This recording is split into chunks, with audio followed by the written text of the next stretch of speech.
ለ15 ዓመታት ያህል ሊሊ ዊሊያምስ በባለቤቷ ጄሰን ስትናቅና ስትዋረድ የኖረች የዋህ ሚስት ነበረች። ጄሰን ግን አንድ ትልቅ ስህተት ሰርቷል። ያገባው ደካማ ሴትን ሳይሆን በውስጧ የነብርን ወኔና የአያቷን ሚስጥራዊ የኩንግፉ ጥበብ የደበቀች ተዋጊ መሆኗን አልተረዳም ነበር። ጄሰን በክህደት ሌላ ሴት ወደ ቤት ይዞ ሲገባና ሊሊን በአይምሮ ሆስፒታል ውስጥ ሊያስራት ሲያሲር በውስጧ ተኝቶ የነበረው ነብር ነቃ።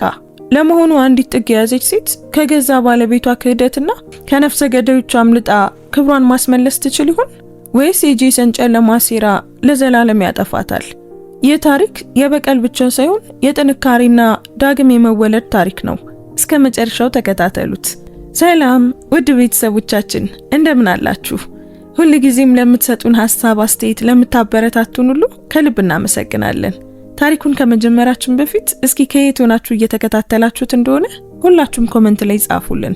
ያላችሁበትን ሀገር ዓለም የከተማችን ስም ማወቅ እንፈልጋለን። ካላችሁበት ሰላምታችን ይድረሳችሁ። እንደዚህ አይነት አስደናቂ የሆኑ ታሪኮችን መስማት የምትወዱ ከሆነ አሁኑኑ ሰብስክራይብ አድርጋችሁ ይህን ድንቅ ቤተሰብ ተቀላቀሉ። አንዲት የደግነት ተግባር የሰውን ሕይወት ትለውጣለች ብላችሁ የምታምኑ ከሆነ ላይክ አድርጋችሁ ጀምሩት። የእናንተ አንድ ላይክ ለቻናላችን እድገት ትልቅ ዋጋ አለው። በየቀኑ የምንለቃቸው ቆንጆ ታሪኮች እንዳያመልጧችሁ የደወል ምልክቱን ተጫኑ። አሁን በቀጥታ ወደ ዛሬው ታሪካችን እንመለስ።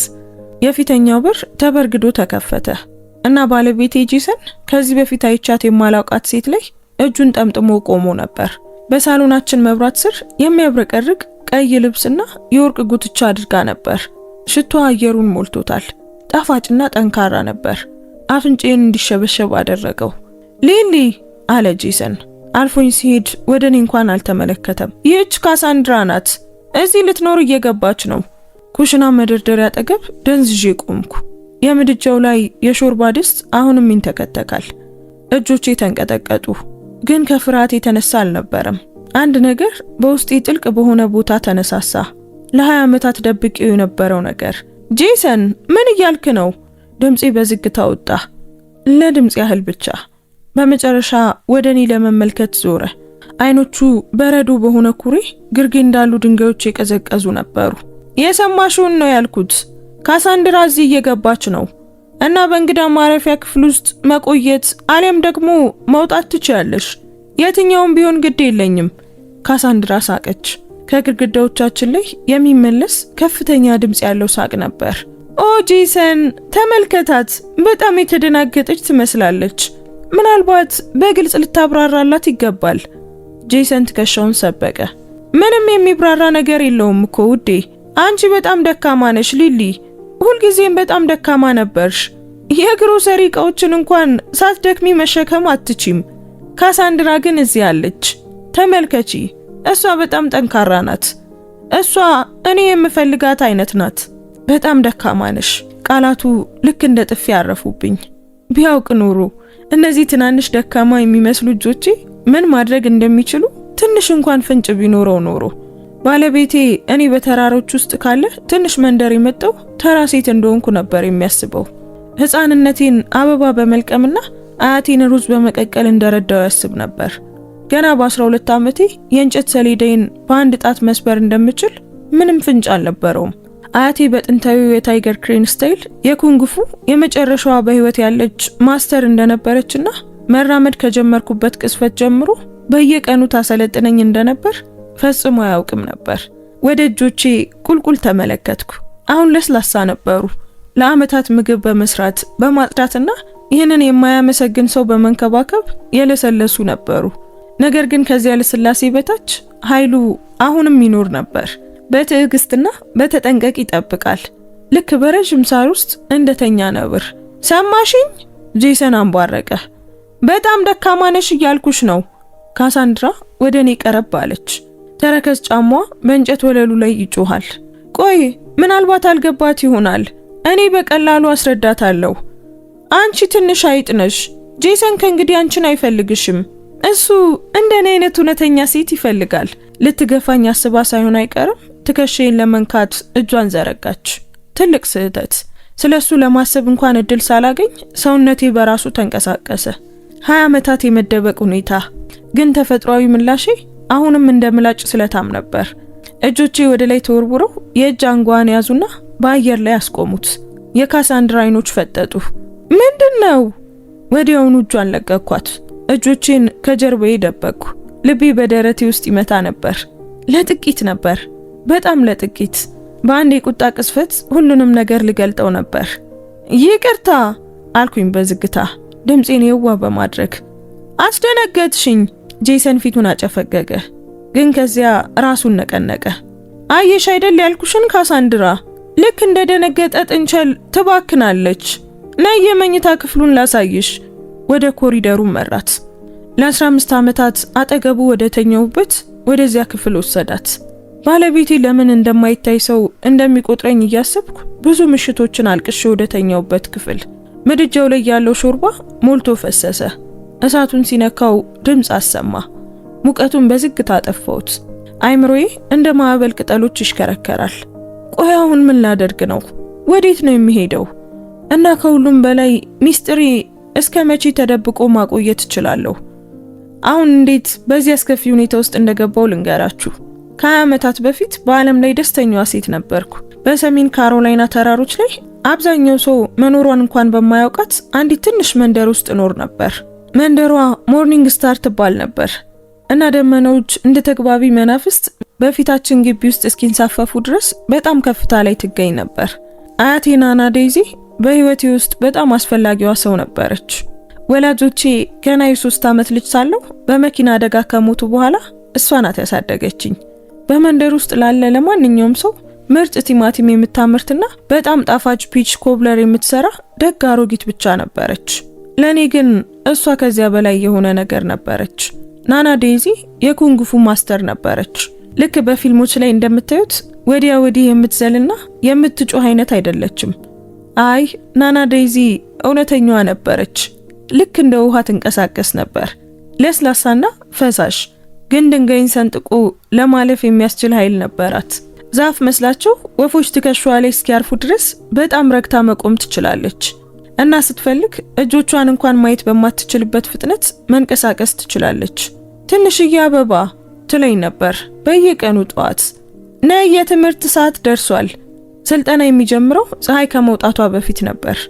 አየሩ ቀዝቃዛ ወደ ሆነበት የተራራው ጫፍ ላይ ወዳለ ጠፍጣፋ ድንጋይ ላይ እንወጣ ነበር። እዚያ ናና ዴይዚ በቤተሰባችን ውስጥ ለብዙ 100 ዓመታት ሲተላለፍ የመጣውን ጥንታዊ ጥበብ ታስተምረኝ ነበር። ይህ ስታይል ታይገር ክሬን ይባላል። እሷም ስታስረዳ የነብር ጥንካሬና አስፈላጊነት ከሽመላው ጸጋና ትክክለኛነት ጋር ያጣምራል። ሁለቱንም ስታውቂ የማይበገር ትሆኛለሽ ትለኝ ነበር።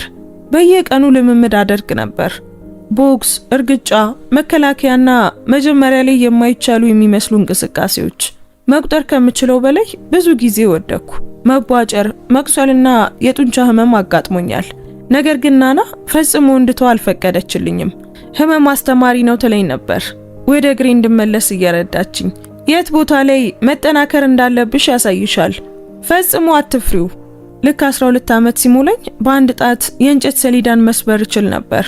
በ15 ዓመቴ እግሬ ላይን እስኪሰወር ድረስ በፍጥነት መርገጥ እችል ነበር እና በ18 ዓመቴ ናና ዴይዚ እንኳን እንደበለጥኳት አመነች። ተዘጋጅተሻል ትንሽዬው አበባ አለችኝ አንድ ምሽት ፀሐይ ስትጠልቅ ሰማዩን በብርቱካናማና በሮዝ ቀለም ሲቀባው እየተመለከትን እያለ። እኔ ላስተምርሽ የምችለውን ሁሉ ተምረሻል። አሁን ወደ ዓለም ወጥተሽ ህይወትሽን መኖር አለብሽ። እሷን ጥዬ መሄድ አልፈለኩም ነበር። ተራራው ቤቴ ነበር። ግን ናና ዴይዚ አጥብቃ ነገረችኝ። ነብር በትንሽ ጎጆ ውስጥ ለዘላለም ሊኖር አይችልም አለችኝ። የራስሽን መንገድ መፈለግ አለብሽ አለች። ግን አንድ ነገር ቃል ግቢልኝ። የፈለግሽውን ናና። አሮጌዎቹ ጠቢብና የዋህ አይኖቿ ወደኔ በጥልቀት ተመለከቱ። ስጦታሽን ለበቀል ወይም ለቁጣ ፈጽሞ እንዳትጠቀሚበት። ንጹሃንን ለመጠበቅና ትክክል የሆነውን ለመከላከል ብቻ ተጠቀሚበት። እና ከሁሉም በላይ ደግሞ በጣም አስፈላጊ ካልሆነ በቀር ምን ማድረግ እንደምትቺ ፈጽሞ አትግለጪ። ዓለም ይህንን ለመረዳት ዝግጁ አይደለም። በሙሉ ልቤ ቃል ገባውላት። ያ ከ20 ዓመታት በፊት ነበር። ናና ዴይዚ ከ5 ዓመት በኋላ በሰላም በተኛችበት አረፈች። ለመሰናበት እንኳን አልቻልኩም። በዚያን ጊዜ ቀደም ብዬ አትላንታ ውስጥ እየኖርኩ መሃል ከተማ ባለ ትንሽ የቻይና ሬስቶራንት ውስጥ በአስተናጋጅነት ሰራ ነበር። ጄሰንን ያገኘሁት እዚያ ነበር። በዚያን ጊዜ በጣም ማራኪ ነበር። እኔን ለማየት ብቻ በየቀኑ ወደ ሬስቶራንቱ ይመጣ ነበር። አበቦችን ያመጣልኝና ትናንሽ ማስታወሻዎችንም ይጽፍልኝ ነበር። ቆንጆ እንደሆንኩ፣ ልዩ እንደሆንኩ፣ ለዘላለም ሊንከባከበኝ እንደሚፈልግ ይነግረኝ ነበር። እኔ ወጣትና ብቸኛ ነበርኩ። አያቴን በጣም ናፍቄ ነበር። የጄሰን ደግነት በብርድ ሌሊት እንደ ሞቀ ብርድ ልብስ ተሰማኝ። ከ6 ወራት በኋላ እንዳገባው ሲጠይቀኝ 2 ጊዜ ሳላስብ ወዲያውኑ እሺ ያልኩት። የመጀመሪያዎቹ ጥቂት ዓመታት በእርግጥ ጥሩ ነበሩ። ፍጹም ባይሆኑም ግን ጥሩ ነበሩ። ጄሰን በመኪና ሻጭነት ይሰራ ነበር። እኔ ቤት ውስጥ ሆኜ ቤቱን እጠብቅ ነበር። በእርግጥ ብዙ ገንዘብ አልነበረንም፣ ግን እርስ በርሳችን ነበርን። ወይም እኔ እንደዚህ አስብ ነበር። ጄሰን ወደ ማናጀርነት ሲያድግ ነገሮች መለዋወጥ ጀመሩ። ድንገት ከዚህ በፊት ካገኘነው በላይ ብዙ ገንዘብ ማግኘት ጀመረ። ትልቅ ቤት፣ ዘመናዊ መኪና፣ ውድ ልብሶችን ገዛ እና በሆነ መንገድ እኔን የሚያይበት አይን ተለወጠ። ለምን የተሻለ ልብስ አትለብሽም ይለኝ ነበር። ለምን ሁልጊዜ ትደክሚያለሽ? ለምን የበለጠ ቆንጆ አትሆኝም? እሱን ለማስደሰት የተቻለኝን ሁሉ ሞከርኩ። አዳዲስ ልብሶችን ገዛው። የሚወዳቸውን ምግቦች ማብሰል ተማርኩ። ቤቱን ንጹህ አድርጌ ጠበቅኩ። ግን ምንም ነገር በቂ አልነበረም። አንድ ጊዜ ቆንጆ ነሽ ይለኝ የነበረው ሰው አሁን ደባሪ ነሽ ይለኛል። ሊንከባከበኝ ይፈልግ የነበረው ሰው አሁን እንደ ሸክም ይቆጥረኛል። ጥዬ ለመሄድ ብዙ ጊዜ አሰብኩ። ግን ወዴት እሄዳለሁ? የቀረኝ ቤተሰብ የለም።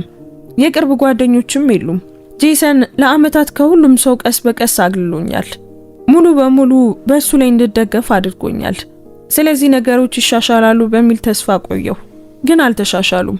ከ3 ወራት በፊት ጄሰን በየምሽቱ ዘግይቶ መምጣት ጀመረ።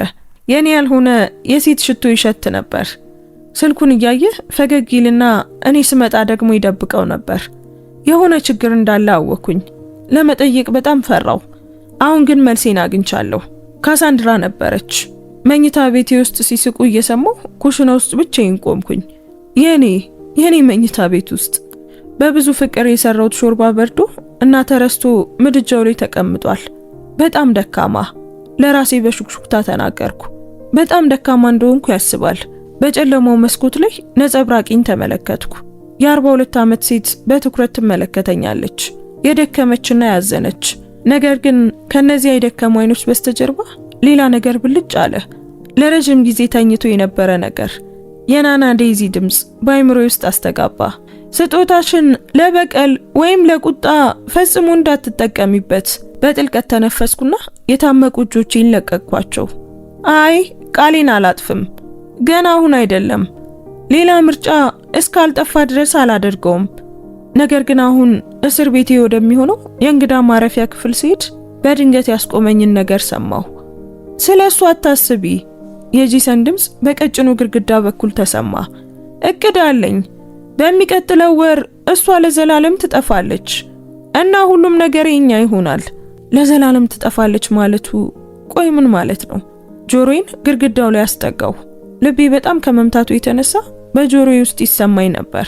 ይህን እንዴት ልታደርገው ነው? ካሳንድራ ጠየቀች። እሷ እኮ ሚስት ናት። ዝም ብለህ እንድትጠፋ ማድረግ አትችልም። ጄሰን ሳቀ። የማላውቀው ቀዝቃዛና ጨካኝ ድምጽ ነበር። ኦ እችላለሁ። ከጠበቃዬ ጋር ስነጋገር ቆይቻለሁ።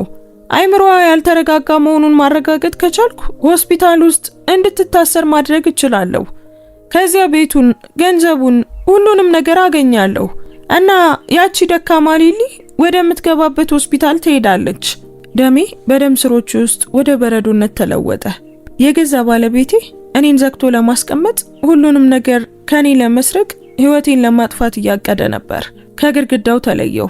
እጆቼ እየተንቀጠቀጡ ነበር። ግን በዚህ ጊዜ ንዝረቱ ከፍርሃት አልነበረም።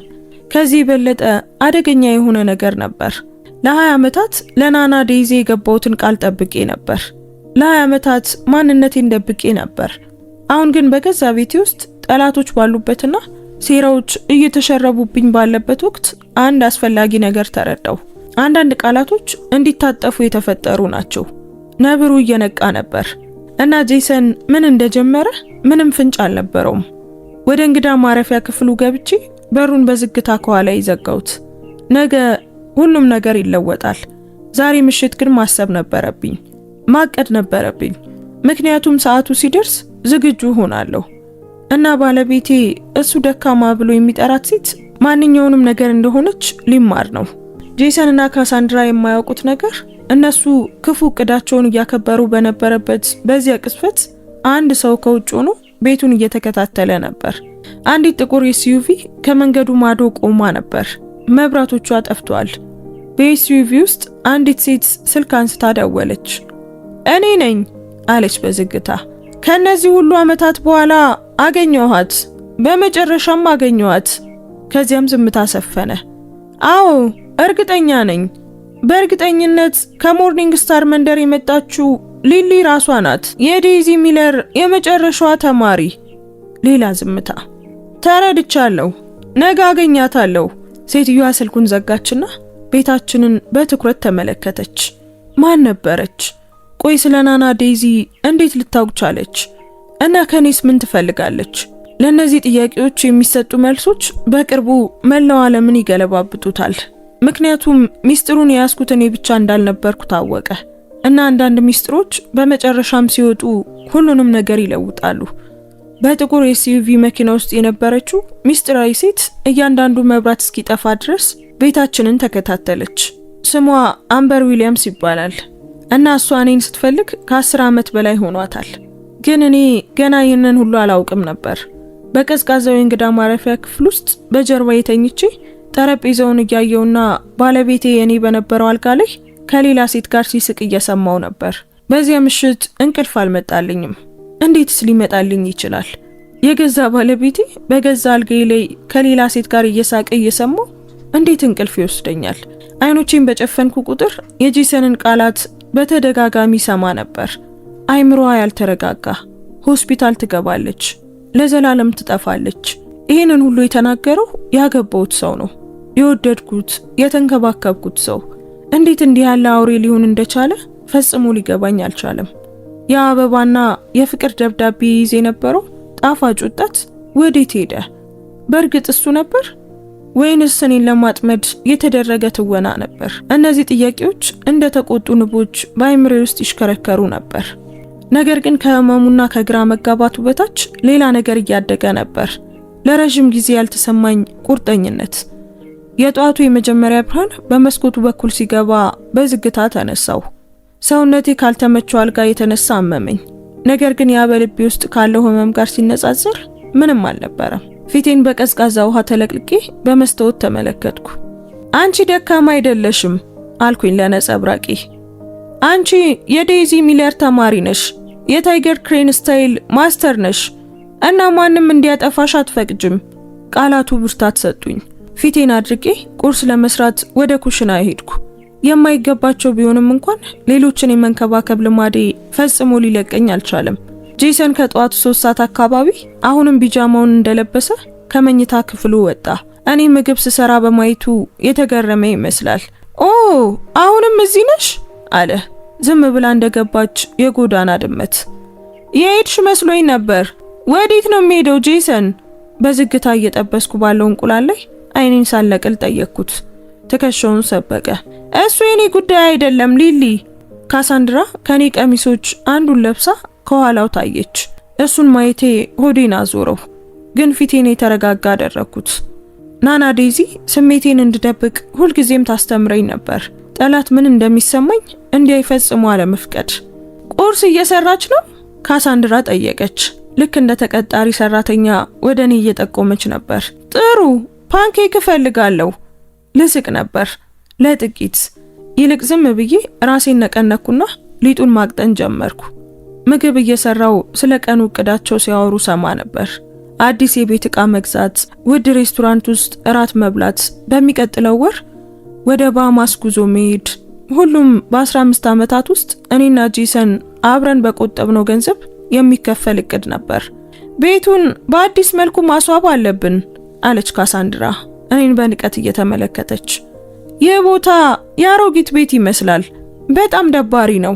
ስለ ናና ዴዚ አሰብኩ። በተራራው ላይ ስለነበረው በትዝታና በፍቅር የተሞላው ትንሿ ጎጆ። የአሮጊት ቤት መምሰል ምንም ችግር አልነበረውም። ግን ዝም አልኩኝ። የሰራውትን ቁርስ አመሰግናለሁ እንኳን ሳይሉ በልተው ከጨረሱ በኋላ ጄሰንና ካሳንድራ ለገበያ ወጡ። በሩ ከኋላቸው ሲዘጋ በመጨረሻ ይዤው የነበረውን ትንፋሽ ለቀኩት። ጥቂት ሰዓታት ለብቻዬ ነበረኝ። የማስብበት ጊዜ፣ የማቅድበት ጊዜ። ግን መጀመሪያ ለ20 ዓመታት ያላደረኩትን ነገር ማድረግ ነበረብኝ። ምቹ ልብሶችን ለብሼ ወደ ጓሮ ሄድኩኝ። ቤታችን በረጅም የእንጨት አጥር ከጎረቤቶች የተደበቀ ትንሽ የአትክልት ቦታ ነበረው። የግል ነበር። በሳሩ ላይ ቆምኩኝና አይኖቼን ጨፈንኩ። ለአንድ ረጅም ቅስፈት የጠዋቱ አየር ሳምባዬን ሲሞላው እየተሰማኝ ዝም ብዬ ተነፈስኩ። ከዚያም በዝግታ መንቀሳቀስ ጀመርኩ። በቀላሉ ገና የ4 ዓመት ልጅ ሳለሁ ናና ዴዚ ያስተማረችኝን መሰረታዊ አቋሞች አይምሮዬ ለመርሳት ቢሞክርም ጡንቻዬ ግን ያስታውስ ነበር። ከዓመታት በኋላ ብስክሌት መንዳትን እንደመጀመር ነበር። ዕውቀቱ በእርግጥ አሁንም እዚያው አለ፣ በአጥንቶቼ ውስጥ ጥልቀት ባለው ቦታ። በፍጥነት ተንቀሳቀስኩ። ከአንዱ አቋም ወደ ሌላው ተሸጋገርኩ። እንጨትን ሊሰባብሩ የሚችሉ ቦክሶች፣ ድንጋይን ሊሰነጥቁ የሚችሉ እርግጫዎች፣ የሚሮጥ በሬን ሊያስቆሙ የሚችሉ መከላከያዎች። የታይገር ክሬን ስታይል ወደ እኔ ተመለሰልኝ። ልክ ወደ ቤቱ እንደተመለሰ የድሮ ጓደኛ።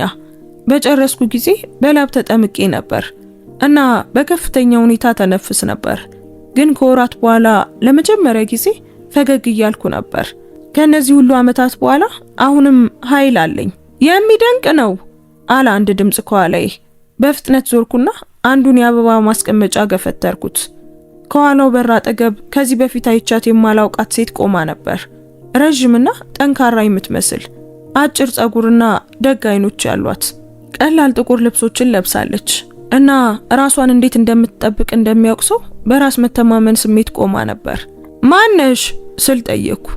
እጆቼ በራሳቸው ወደ መከላከያ አቋም ወደ ላይ ተነሱ። እንዴት እዚህ ገባሽ?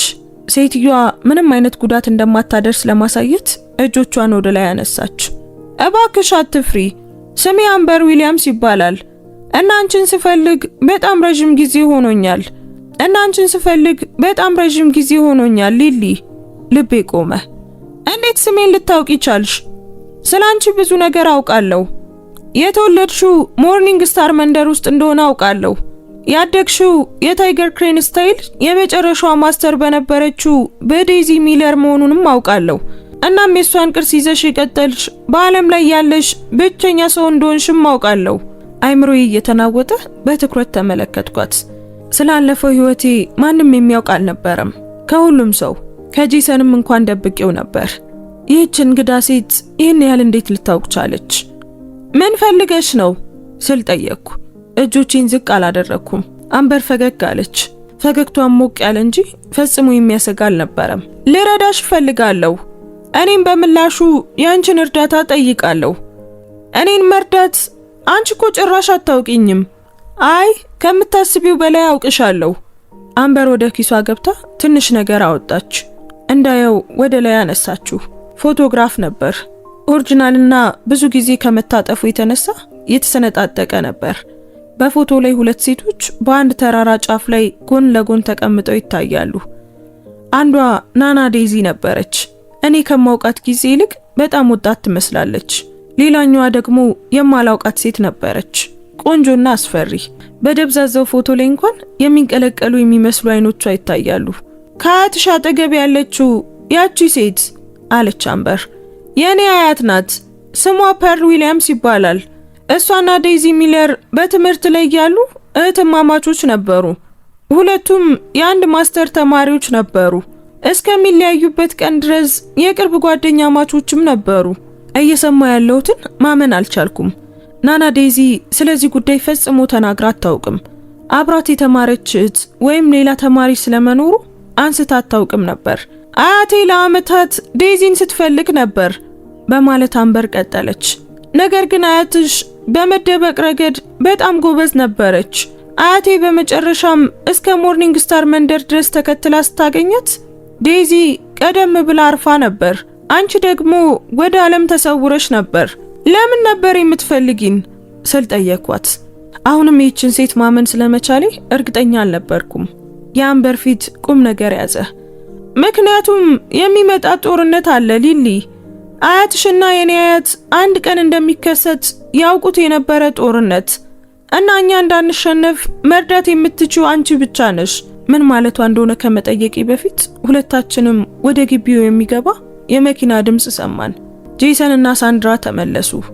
መሄድ አለብኝ አለች አምበር በፍጥነት። ያንን የድሮ ፎቶግራፍ በእጄ ላይ አሳረፈችው። ይህንን ያዢና ነገ ጧት ፒድሞንት ፓርክ ውስጥ በትልቁ የውሃ ምንጭ አጠገብ ጠብቂኝ ከጧቱ 3 ሰዓት ላይ ሁሉንም እዚህ አብራራልሻለሁ። ከዚያም ወደ በሩ ተራመደች፣ ግን ቆም ብላ ወደ ኋላ ዞረች። እና ሊሊ በባልሽ ዙሪያ ጥንቃቄ አድርጊ፣ ከምታስቢው በላይ አደገኛ ነው። እሱን የሚረዱት ሰዎች አሉ፣ ኃይለኛ ሰዎች። ይህ ስለ ክህደትና ስለ ፍቺ ብቻ አይደለም፣ ከዚያ የበለጠ ትልቅ ነገር እየተካሄደ ነው። እና ልክ እንደዛው እንደ ጥላ ተንሸራታ በበሩ ወጥታ ጠፋች። ጄሰን እና ካሳንድራ እጆቻቸው በገበያ ቦርሳዎች ተሞልተው በጓሮ በር ከመግባታቸው በፊት ፎቶግራፉን በኪሴ ለመደበቅ በቂ ጊዜ አልነበረኝም። እዚህ ውጪ አትክልት እየኮተኮትሽ ነበር? ጄሰን ጠየቀ። በላብ የራሰውን ልብሴን በግራ መጋባት እያየ ነበር። አስከፊ ትመስያለሽ። ዝም ብዬ ስፖርት እየሰራው ነበር አልኩኝ በዝግታ።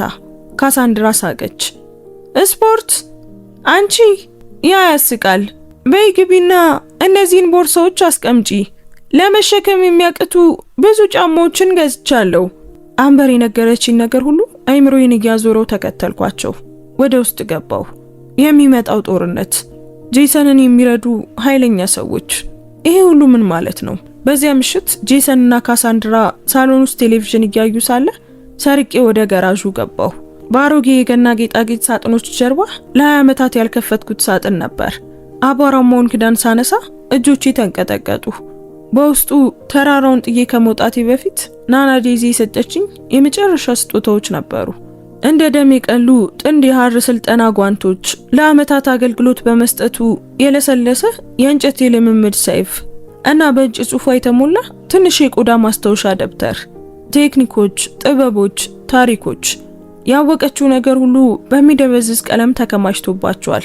ማስታወሻ ደብተሩን አንስቼ በዘፈቀደ አንድ ገጽ ላይ ከፈትኩት። ቃላቱ ወደ እኔ ዘለሉ። ትንሽዬ አበባ፣ ይህንን እያነበብሽ ከሆነ ምናልባትም ሰዓቱ ደርሷል ማለት ነው። የታይገር ክሬን ስታይል ፈጽሞ ስለ ውጊያ ብቻ አልነበረም፣ ስለ ፍትህ ነበር። ራሳቸውን መከላከል የማይችሉትን ስለ መጠበቅ ነበር። አባቶቻችን በዘመናቸው ታላቅ ክፉ ነገር ገጥሟቸዋል። እናም እሱን ለማሸነፍ ስጦታቸውን ተጠቅመዋል። አሁን ያ ክፉ ነገር ሊመለስ ይችላል። እንደዛ ከሆነ ዝግጁ መሆን አለብሽ። ብቁ መሆናቸውን ካላረጋገጡ በስተቀር ማንንም እንዳታምኚ። እናም አስታውሺ፣ ትልቁ ጥንካሬ የሚመጣው ከጡንቻ ወይም ከቴክኒክ ሳይሆን ከንጹህ ልብ ነው። ንጹህ ልብ አሁንም አለኝ አይደል? ከደረሰብኝ ህመምና ክህደት ሁሉ በኋላ ንጹህ ልብ አለኝ። ማስታወሻ ደብተሩን ዘግቼ ከደረቴ ጋር አጥብቄ ያዝኩት። ነገ አምበርን አገኝና እውነቱን እረዳለሁ። ዛሬ ምሽት ግን እረፍት ያስፈልገኛል። ግን ያገኘሁት እረፍት አልነበረም። እኩለ ሌሊት አካባቢ በመስኮቴ ውጪ ባሉ እንግዳ ድምጾች ነቃው። የእግር ኮቴ፣ የሹክሹክታ ድምጽ። ወደ መጋረጃው ሾልኬ በመሄድ ወደ ውጭ ተመለከትኩ። ጥቁር ልብስ የለበሱ 3 ሰዎች በጓሯችን ውስጥ ጧት ልምምድ ባደረኩበት ቦታ ቆመው ነበር። በጥንቃቄ ይንቀሳቀሱ ነበር። መሬቱን እያዩ እግሮቼ ያረፉበትን ሳር እየመረመሩ ነበር። አንደኛው ስልክ ይዞ ለሌሎቹ የሆነ ነገር ያሳየቸው ነበር። በስክሪኑ ብርሃን ቪዲዮ እንደሆነ አየሁ። እኔ ኩንግፉ ስለማመድ የሚያሳይ ቪዲዮ። አንድ ሰው ቀርጾኝ ነበር። ደሜ ቀዘቀዘ። ቆይ እንዴት? ጓሮ ሙሉ በሙሉ ግላዊ ነበር። በቤቱ ጥግ ላይ የተገጠመው የደህንነት ካሜራ ካልሆነ በስተቀር ሌላ ምንም ሊሆን አይችልም። ጄሰን ባለፈው ዓመት እኛን ለመጠበቅ ያስገጠመው ነበር። ስለሱ ሙሉ በሙሉ ረስቼው ነበር። ጄሰን ምስሉን አይቶት መሆን አለበት እና አሁን እነዚህን ሰዎች ለመመርመር ወይም ለከፋ ነገር ልኳቸዋል። 3ቱም ሰዎች ምርመራቸውን ጨርሰው ወደ ጓሮ በር ተራመዱ። ግን ከመሄዳቸው በፊት አንደኛው በቀስታ ወደ መስኮቴ ቀና ብሎ ተመለከተ። በጨለማ ውስጥ እንኳን አይኖቹ እንደ እንስሳ ሲያብለጨልጩ አየሁ። ቀዝቃዛና ጨካኝ ፈገግታ ፈገግ አለ። ከዚያም እጁን አነሳና ከናና ዴዚ ትምህርት የማውቀውን ምልክት አደረገ። ማርሻል አርቲስቶች ብቁ ተቃዋሚን ለማድነቅ የሚጠቀሙበት የድሮ ምልክት ነበር። እኔ ምን እንደሆንኩ ያውቃል እና እየመጡ እንደሆነ እየነገረኝ ነበር። ሰዎቹ ወደ ጨለማው ተሰወሩ። እኔም በሚመታ ልብ በመስኮቱ አጠገብ ትተውኝ ሄዱ። ጄሰን አዲስ ቤት ብቻ አልነበረም ያገኘው፣ አዳዲስ አጋሮችን አግኝቷል። ስለ ማርሻል አርት ድብቅ ዓለም የሚያውቁ አደገኛ አጋሮችን። ጨዋታው ሙሉ በሙሉ ተለውጧል። እዚያ በጨለማ ውስጥ ስቆም የናና ዴዚ ቃላት በአይምሮ ያስተጋቡ። ታላቅ ክፉ ነገር ሊመለስ ይችላል። ይህንን ማለቷ ነበር። እነዚህ ሰዎች አምበር ከጠቀሰችው ጦርነት ጋር ግንኙነት አላቸው። ነገ አምበርን ማግኘት አለብኝ። እውነቱን ማወቅ አለብኝ። ግን ጄሰን ሳያውቅ እንዴት ከቤት መውጣት እችላለሁ? በግልጽ እንደሚታወቀው እያንዳንዱ እንቅስቃሴን እየተከታተለ ነው። አሁን አስቢ ሊሊ፣ በደንብ አስቢ። ከዚያም አንድ ሐሳብ መጣልኝ። አደገኛ ነው፣ ግን ደግሞ ሊሰራ ይችላል። ጄሰን እንደሚያስበኝ አይነት ለመሆን አስመስላለሁ። ደካማ፣ የፈራችና የተረበሸች። አልቅሼ ለምነዋለሁ እና ሙሉ በሙሉ የተሸነፍኩ እንዲመስሉ አደርጋለሁ። ምናልባት ያን ጊዜ ጥንቃቄውን ይቀንስ ይሆናል። ምናልባት ያኔ ሾልኬ መውጣት እችላለሁ። ሙሉ የትወና ችሎታዬን ግን ይጠይቃል። ከምንም ነገር በላይ ደግሞ ኩራቴን ይጎዳዋል። ነገር ግን በህይወት መቆየት ከኩራት የበለጠ አስፈላጊ ነበር። ተመልሼ ወደ አልጋዬ ገባሁ፣ ግን አይኖቼን አልጨፈንኩም። ይልቁኑ ጣሪያውን እያየሁ የነገውን እያንዳንዱን ዝርዝር አቀድኩ። ከአምበር ጋር የሚደረገው ስብሰባ፣ ከጄሰን ማምለጥ የትግሌ መጀመሪያ ነበር። ለ20 ዓመታት ተኝቶ የነበረ ነብር ነበርኩ። አሁን ግን እየነቃው ነው እና አንድ ነብር ሲነቃ ሁሉም ሊፈራ ይገባል። በሚቀጥለው ጧት ሰማዩ እንኳን የሆነ መጥፎ ነገር እንደሚመጣ የሚያውቅ ይመስል ግራጫና ደመናማ ሆኖ መጣ። ቀደም ሲል ተነሳውና ልክ እንደ ሁልጊዜው ቁርስ መስራት ጀመርኩ። ዛሬ ግን በተለመደው ስራዬ ላይ ተጨማሪ ነገር ጨመርኩ፣ እንባ። ጄሰን ወደ ኩሽና ሲመጣ በአንድ ጎድጓዳ እጃ ላይ ስቅስቅ ብዬ ሳለቅስ አገኘኝ። ትላልቅ ድራማዊ እንባዎች በጉንጮቼ ላይ ይወርዳሉ። አሁን ደግሞ ምን ሆንሽ ሲል በብስጭት ጠየቀኝ። በጣም አዝናለሁ ጄሰን አልኩት። ድምፄን በተቻለ መጠን አሳዛኝ ለማድረግ ሞከርኩ። ጥሩ ሚስት እንዳልነበርኩ አውቃለሁ። ሌሊቱን ሙሉ በደንብ ሳስብ ነበር።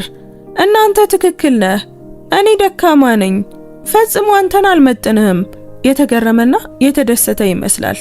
ይህ በትክክል ሊሰማው የፈለገው ነገር ነበር። እንግዲህ ቢያንስ በመጨረሻም ገባሽ አለ በኩራት እየተወጠረ። መካስ እፈልጋለሁ ቀጠልኩ። እንባዬን እየጠረኩ ነበር። የተሻልኩ መሆን እፈልጋለሁ፣ ግን ለማሰብ ጥቂት ጊዜ ያስፈልገኛል። ዛሬ ጧት ወደ ፓርኩ መሄድ እችላለሁ? ለጥቂት ጊዜ ብቻ። ንጹህ አየር አይምሮዬን ለማረጋጋት ይረዳኛል። ጄሰን ይህንን አሰበበት። አይኖቹ በጥርጣሬ እየጠበቡ ነበር። ለአንድ አስከፊ ቅስፈት አይሆንም የሚለኝ መስሎኝ ነበር። መልካም አለ በመጨረሻም። ግን እስከ 6 ሰዓት ተመለሺ። እኔና ካሳንድራ ወደ ውጭ እንወጣለን እና ይህንን ቤት የሚያጸዳ ሰው ያስፈልጋል። አመሰግናለሁ አልኩት። እንደ አመስጋኝ አገልጋይ ራሴን ዝቅ አድርጌ። በደካማነት ያዝኖ ራሱን እየነቀነቀ ሄደ። እያንዳንዱ እንባ የውሸት እንደነበረ አያውቅም። እያንዳንዱ ቃል ግን ውሸት ነበር። ነብሩ አሁን በጣም አደገኛ ጨዋታን እየተጫወተ ነበር። ኮቴን ያስኩና ወደ በሩ አመራው። ነገር ግን እጀታውን ሲነካ የጄሰን ድምጽ በድንገት አስቆመኝ። ሊሊ! በዝግታ ወደ ኋላ ዞርኩ። አቤት! ኮሪደር ውስጥ ቆሞ ስልኩ በእጁ ላይ ነበር። በስክሪኑ ላይ የቆመ ምስል አየው። እኔ ነበርኩ። በጓሮ ውስጥ እርግጫ ላይ ሳለው ነበር። ስትመለሺ በጣም አስደሳች ውይይት እናደርጋለን አለ፣ አይኑ ድረስ በማይደርስ ፈገግታ። የደህንነት ቪዲዮዎችን ስመለከት ነበር እና በጣም የሚያስገርም ነገር አገኘው። ልቤ ሊቆም ተቃረበ፣ ግን ፊቴን ምንም እንዳላወቀ ሰው አደረኩ። ምን ማለት እንደሆነ አልገባኝም አልኩት በዝግታ። በእርግጥ አይገባሽም። ፈገግታው ሰፋና ቀዘቀዘ። በእግር ጉዞሽ ተደሰቺ ሚስቴ። ለጥቂት ጊዜ የመጨረሻሽ ሊሆን ይችላል። ዛቻው ግልጽ ነበር። የሆነ ነገር አውቋል። ምናልባት ሁሉንም ባይሆንም አደገኛ ለመሆን ግን በቂ ያውቋል። በሩን አልፌ ሲሄድ አይኖቹ በጀርባዬ ላይ እንደ ቢላዋ ሲሰኩ ተሰማኝ። ሰዓቱ አሁን እየቆጠረ ነበር። ከአምበር ጋር ለመገናኘት እውነቱን ለመረዳትና እንደማስበው ደካማ እንዳልሆንኩ መገንዘብ ከጀመረ በኋላ እንዴት እንደማመልጥ ለማሰብ እስከ ቀኑ 6 ሰዓት ብቻ ነበረኝ። ደመናው በላይ ላይ ጠቆረ እና በሩቅ ነጎድጓድ እንደ ማስጠንቀቂያ ይጮህ ነበር። ሁሉም ነገር ሊለወጥ ነው እና ከሚመጣው ነገር ሁሉም ሰው በህይወት አይተርፍም። በሩቅ የሚሰማው ነጎድጓድ ወደ ፒድሞንት ፓርክ ስጓዝ የሚከተለኝ ይመስል ነበር። እያንዳንዱ እርምጃ በአየር ላይ ሳይሆን በውሃ ውስጥ የምራመድ ያህል ይከብድ ነበር። የጄሰን ቃላት በአይምሮ ውስጥ ያስተጋባሉ። ለጥቂት ጊዜ የመጨረሻ ጉዞሽ ሊሆን ይችላል። እሱ ቪዲዮን አይቶታል። አሁን ስለኔ የተለየ ነገር እንዳለ አውቋል። ግን አሁን ስለዛ ማሰብ አልችልም። አምበርን ማግኘትና ስለ ሁሉም ነገር እውነቱን ማወቅ ላይ ማተኮር አለብኝ። ፒድሞንት ፓርክ በዚያ ግራጫ ሰማይ ስር እንኳን ቆንጆ ነበር። መሃል ላይ ያለው ትልቅ የውሃ ምንጭ ወደ ላይ ውሃ ይረጭ ነበር እና ጥቂት ስፖርተኞች በጠመዝማዛው መንገድ ያልፉኝ ነበር። ከምንጩ አጠገብ ወንበር አግኝቼ ተቀመጥኩና ሰዓቴን አየሁ። 3 ሰዓት ሆኖ ነበር። መጣሽ አለ የአምበር ድምጽ ከጀርባዬ። ዞር ስል ወደ እኔ ስትመጣ አየኋት። እንደ ትላንትናው ቀላል ጥቁር ልብሶችን ለብሳለች። ዛሬ ግን ብቻዋን አልነበረችም። በእንጨት ምርኩዝ በዝግታ የምትራመድ አሮጊት ሴት አብራት ነበረች። ነገር ግን በእድሜዋ እንኳን ቀጥ ብላ በኩራት ቆማለች። በጥሩ ሁኔታ ወደ ኋላ የታሰረ የብር ቀለም ጸጉርና በጥበብና በሚስጥራት የሚያብረቀርቁ አይኖች ነበሯት። ሊሊ አለች አምበር። በጣም ልዩ ከሆነ ሰው ጋር ላስተዋውቅሽ እፈልጋለሁ። ይህች አያቴ ፐርል ዊሊያምስ ናት። በፍጥነት ቆምኩኝ። አፌ በግርም ተከፈተ። ፐርል ዊሊያምስ በፎቶግራፉ ላይ የነበረችው ሴት፣ የናና ዴዚ አብራ የተማረች እህት። ፐርል ፈገግ አለች።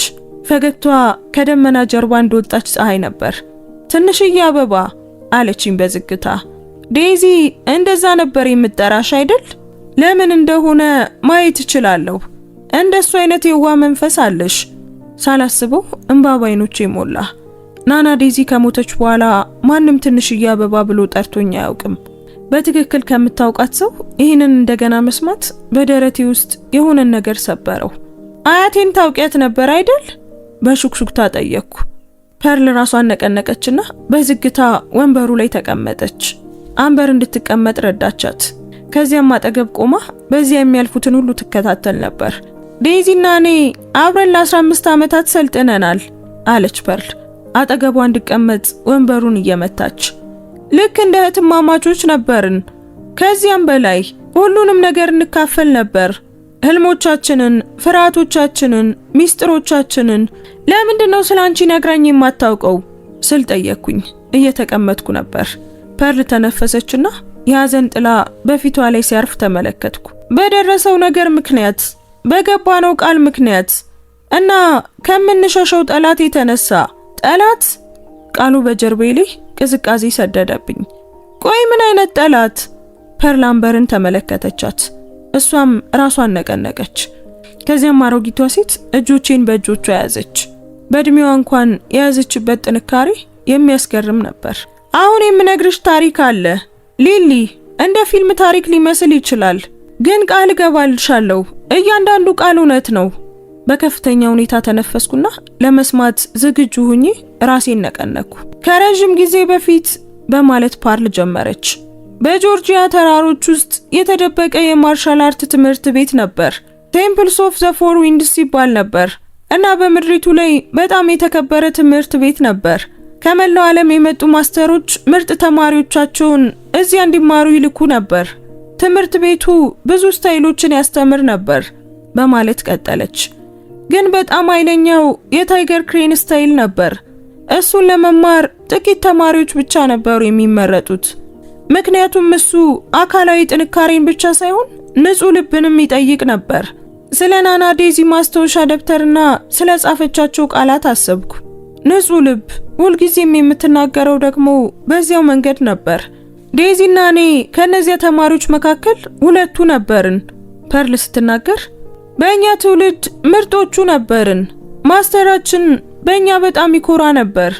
የታይገር ክሬን ስታይል ቅርስን ለሚቀጥሉት ትውልዶች እንደምናስተላልፍ ይናገር ነበር። ግን ሌላ ተማሪም ነበር።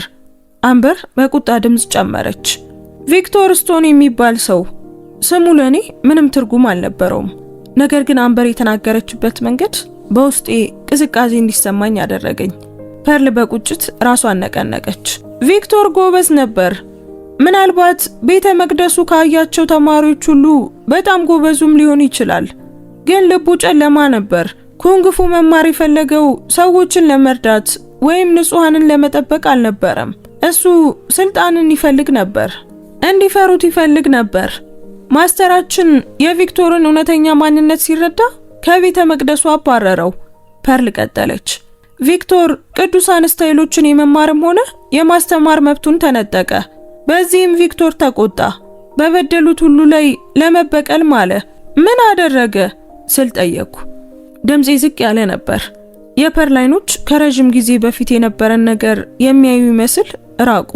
የስልጣን ጥማት ያላቸውን ጨለማ ሰዎችን ተከታዮችን ሰበሰበ።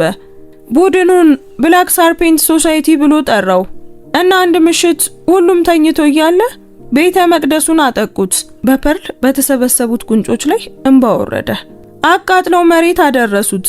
ማስተራችንንና አብዛኞቻችን ጓደኞቻችንንም ገደሉ። ዴዚና እኔ ለጥቂት በህይወት አመለጥን። ይህን መስማት ልቤን አቆሰለው። ናና ዴዚ ስለ እንደዚህ አይነት አሳዛኝ ሁኔታ ፈጽሞ ተናግራ አታውቅም። ይህን ህመም ለነዚህ ሁሉ ዓመታት ለብቻዋ ተሸክመዋለች። ቪክቶር በዚያ ሌሊት የታይገር ክሬን ስታይልን ለዘላለም ያጠፋው መስሎት ነበር አለች ፐርል እንባዋን እየጠረገች። ግን ተሳስቶ ነበር። እኔና ዴዚ ተረፍን እና እያንዳንዳችን ዕውቀቱን በውስጣችን ይዘናል። እቅድ አወጣን በማለት ቀጠለች። እንለያይና እንደበቅ፣ እያንዳንዳችን በተለያዩ የአገሪቱ ክፍል እንሁን ተባባልን። ፈጽሞ አንገናኝም፣ ስለ ቀድሞ ህይወታችንም አንናገርም አልን። እናም ብቁ የሆኑ ተማሪዎችን ስናገኝ ዕውቀታችንን በሚስጥር እናስተላልፋለን አልን። በዚህ መንገድ ቪክቶር አንደኛችንን ቢያገኝ እንኳን ሌላው ስታይሉን በህይወት ለማቆየት ይተርፋል። አሁን ሁሉም ነገር ትርጉም መስጠት ጀመረ። የናና ዴዚ ብቸኝነት፣ ሚስጥራዊ መሆን ላይ ያላት ጥንካሬ፣ አስፈላጊ ካልሆነ በቀር ችሎቴን እንዳላሳይ የሰጠችኝ ማስጠንቀቂያ። ግን ቪክቶር አሁንም በህይወት አለ አይደል ስል ጠየቅኩኝ። አሁንም እናንተን እየፈለገ ነው? ፐርልና አምበር ከባድ እይታን ተለዋወጡ። ቪክቶር ከ10 ዓመታት በፊት ሞቷል አለች አምበር። ነገር ግን ከመሞቱ በፊት ጥላቸውን ለሌላ ሰው አስተላልፏል። ለልጅ ልጁ ጄሰን ስቶን ለሚባል ሰው። ዓለም መሽከርከሯን ያቆመች መሰለኝ። ጄሰን እኮ ባለቤቴ ጄሰን? አይ ይሄማ ሊሆን አይችልም። የጄሰን አባት ስም ዊሊያምስ እንጂ ስቶን አልነበረም። እሱ የመኪና ሻጭ እንጂ የማርሻል አርት ባለጌ አልነበረም። ይህ ስህተት መሆን አለበት። ተሳስታችኋል አልኩኝ ከወንበሬ እየተነሳሁ። ጄሰን ከዚህ ቪክቶር ከሚባል ሰው ጋር ዝምድና ሊኖረው አይችልም። ለ15 ዓመታት አግብቼዋለሁ። ሁሉንም ነገር አውቃለሁ። አምበር ከቦርሷ ውስጥ አንድ ፎልደር አውጥታ ሰጠችኝ። እውነተኛ ስሙ ጄሰን ስቶን ይባላል። በ22 ዓመቱ ከቤተ መቅደሱ ጥቃት የተረፉትን መፈለግ ከመጀመሩ በፊት በሕግ ስሙን ቀይሯል። ከዚያን ጊዜ ጀምሮ እኛን እያደነ ነው። ፎልደሩን በሚንቀጠቀጡ እጆች ከፈትኩት። በውስጡ ሰነዶች፣ ፎቶግራፎች፣ መዝገቦች፣ የጄሰን እውነተኛ የልደት ምስክር ወረቀት ነበሩ። ስሙ ጄሰን ቪክቶር ስቶን እንደሆነ የሚያሳይ፣ በጨለማ ልብስ ከለበሱ አደገኛ ከሚመስሉ ሰዎች ጋር ሲገናኝ የሚያሳዩ ፎቶዎች፣ ለግል መርማሪዎች የተደረጉ ክፍያዎች፣ ስለ ታይገር ክሬን ፍለጋ የተጻፉ ማስታወሻዎች እና በቁልል ፋይሉ ግርጌ ደግሞ ደሜን የሚያቀዘቅዝ ፎቶ። ጄሰን ጨካኝ አይኖች ካሉትና አንገቱ ላይ የእባብ ንቅሳት ካለው ሽማግሌ ሰው አጠገብ ቆሞ ነበር። ከኋላው የተጻፈው ማስታወሻ እኔና አያቴ ቪክቶር በ2010 ይላል። ጄሰን እኔን ሬስቶራንት ውስጥ ከማግኘቱ ከ3 ዓመት በፊት ገና ከመጀመሪያው ጀምሮ እሱ ይሄንን እያቀደ ነበር። አንቺን ያገባሽ ስለወደደሽ አልነበረም፣ አምበር በዝግታ ተናገረች። ያገባሽ አንቺ ማን እንደሆንሽ ስላወቀ ነው። አንቺን ሲከታተልሽ ነበር። ችሎታሽን እንድትገልጪ ሲጠብቅ ነበር። የዴዚ ሚለር ተማሪ መሆንሽን ለማረጋገጥ ነበር። እግሮቼ ሲዝሉ ተሰማኝ። ከመቀመጫዬ ብድግ አልኩኝ። ከዛ ተመልሼ ተቀመጥኩ። ፎልደሩ ከእጅ ወድቆ ወረቀቶቹ በመሬት ላይ ተበታተኑ። እነዚያ ሁሉ ዓመታት የሰጠሁት ፍቅር ሁሉ፣ ያበሰልኩት እያንዳንዱ ምግብ፣ ያለቀስኩት እያንዳንዱ እንባ፣ ለምን እንዲህ በመጥፎ ይዘኛል ብዬ ያሳለፍኳቸው እያንዳንዱ ምሽቶች፣ ለካ ሁሉም ነገር ውሸት ነበር። እኔ ለሱ ፈጽሞ ሚስቱ አልነበርኩም፣ ኢላማው ነበርኩ። ትላንት ምሽት በጓሮሽ የነበሩት 3 ሰዎች፣ አምበር ቀጠለች። እነሱ የብላክ ሰርፔንት ሶሳይቲ አባላት ናቸው። ጄሰን ልምምድ ስታደርግ የሚያሳይ የደህንነት ቪዲዮ ካየ በኋላ ነው የጠራቸው።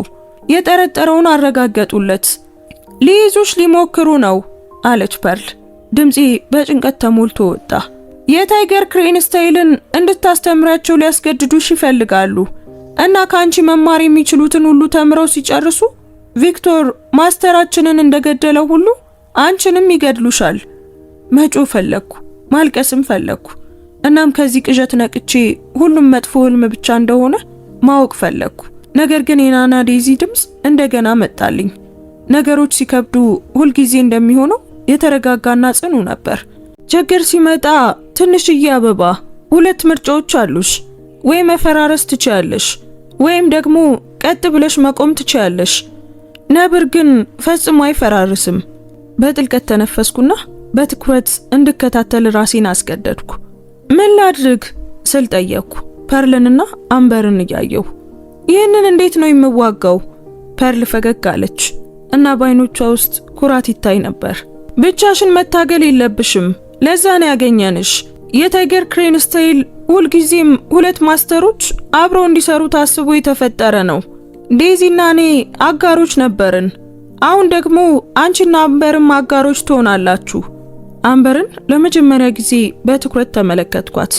እንደ ተዋጊ በራስ መተማመን ቆማለች። ሰውነቷ በትክክል የተመጣጠነና ለማንኛውም ነገር ዝግጁ ነው። አንቺም የታይገር ክሬን ማስተር ነሽ ስል ጠየቅኩ። አምበር ራሷን ነቀነቀች። አያቴ ሁሉንም ነገር አስተምራኛለች፣ ልክ ያንቺ አያት እንዳስተማረችሽ ሁሉ።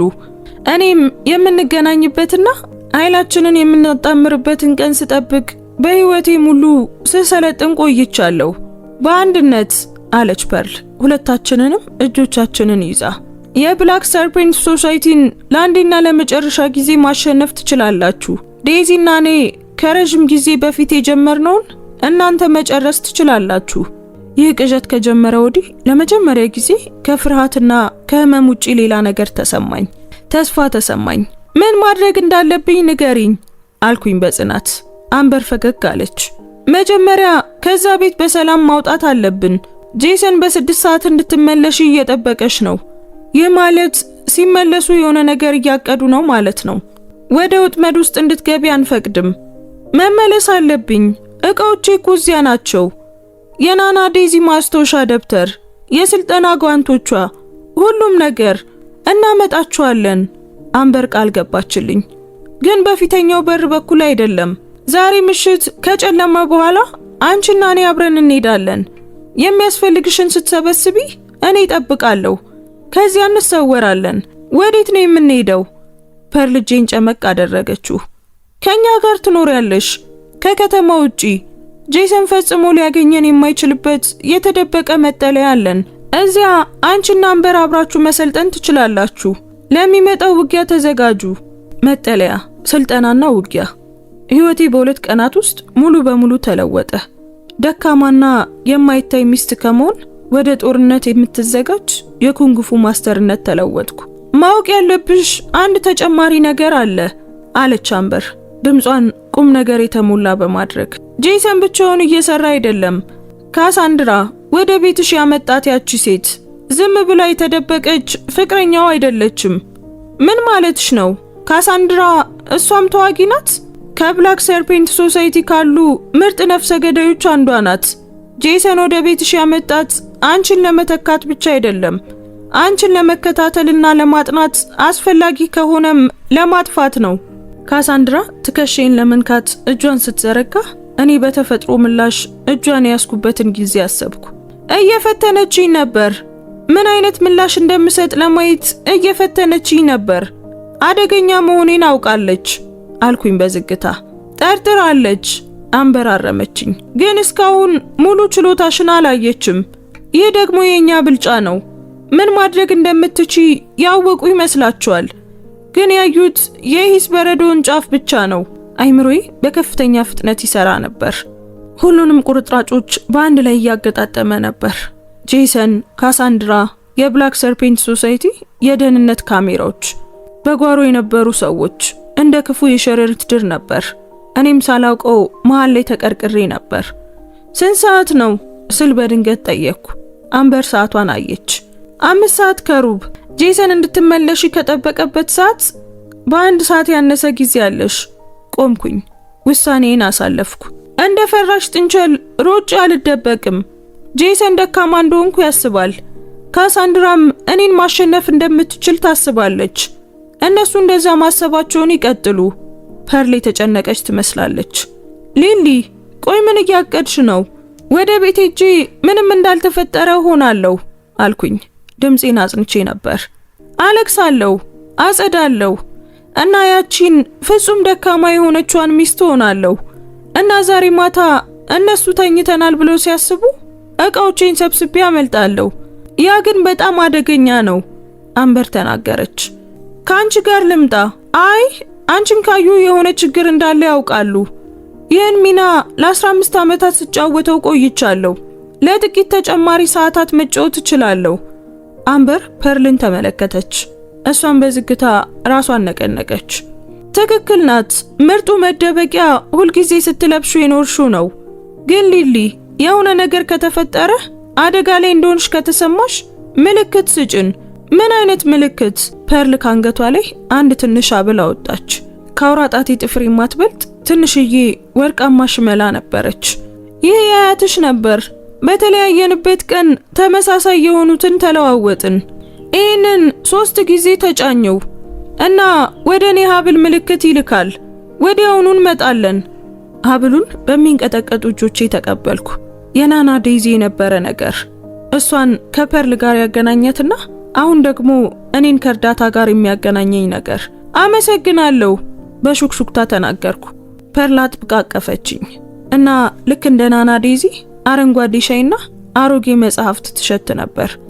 ተጠንቀቂ ትንሽዬው አበባ፣ ነብር ጥቃት ከመሰንዘሩ በፊት ታጋሽ መሆን አለበት።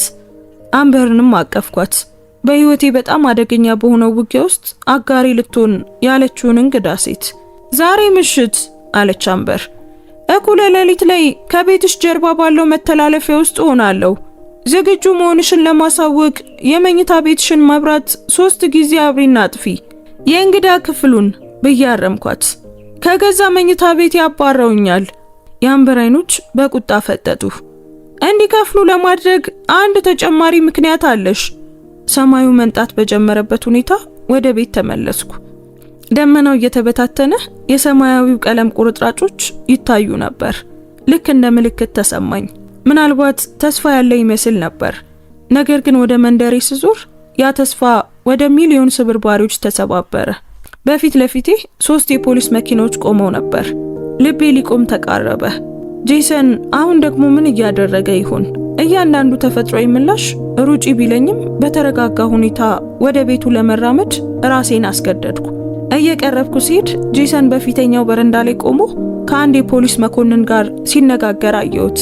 ካሳንድራ ከጀርባው ቆማለች። በፊቷ ላይ የሐሰት የጭንቀት ስሜት ይታያል። ጄሰን ሲያየኝ ወደ እኔ ጠቆመና ጮኸ። እሷ ናት ሚስቴ፣ እሷ ናት። የፖሊስ መኮንኖቹ ወደ እኔ ዞሩ። እጆቻቸው ወደ መሳሪያዎቻቸው ሄዱ። እመቤት፣ አንደኛው ተጣራ። እባክሽ ባለሽበት ቁሚ። ቆምኩኝ። ግራ መጋባትና ፍርሃት በውስጤ ፈሰሰ። ምን እየተካሄደ ነው? ምንድነው የተፈጠረው? ጄሰን ወደ እኔ ሮጦ መጣ። ፊቱ ሙሉ በሙሉ ሐሰት መሆኑን የማውቀው የጭንቀት መግለጫን ተላብሷል። ኦ አምላኬ፣ ፈጣሪ ምስጋና ይግባው። ደህና ነሽ? በጣም ተጨንቄ ነበር።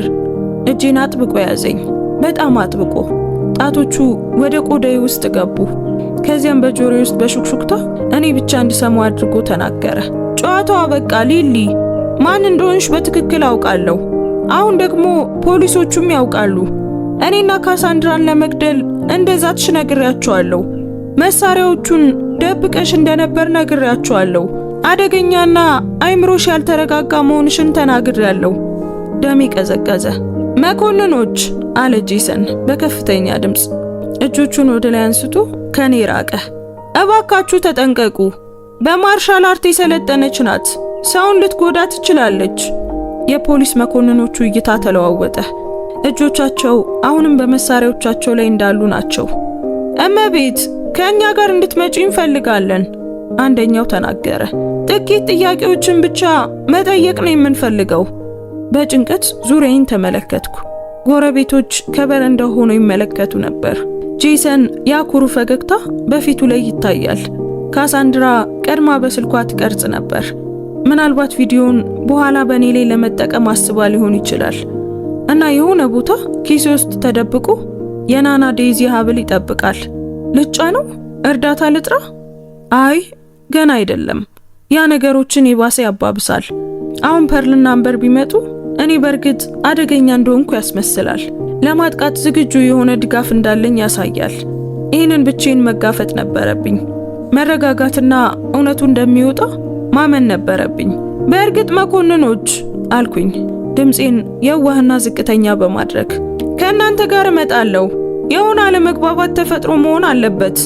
ወደ ፖሊስ መኪናው ሲመሩኝ ጄሰን ለመጨረሻ ጊዜ ተጣራ። አይዞሽ የኔ ፍቅር፣ የሚገባሽን እርዳታ እንድታገኝ ያደርጋለሁ። የሚያስፈልገኝ እርዳታ፣ ያ ማለት የአእምሮ ሆስፒታሉን ማለቱ ነው። ለዘላለም ዘግቶ እዚያ ሊያስቀረኝ። ነገር ግን ወደ ፖሊስ መኪናው የኋላውን በር ስገባ ለራሴ ቃል ገባሁ። ይሄ ነገር አላበቃም፣ እንደውም ገና አልተጀመረም። ጄሰን ያሸነፈ መስሎታል፣ ያጠመደኝ መስሎታል። ግን አንድ በጣም አስፈላጊ ነገር ረስቷል። ነብር በጣም አደገኛ የሚሆነው ጥግ ሲይዝ ነው። እና ይህ ነብር ገና መጀመሩ ነበር።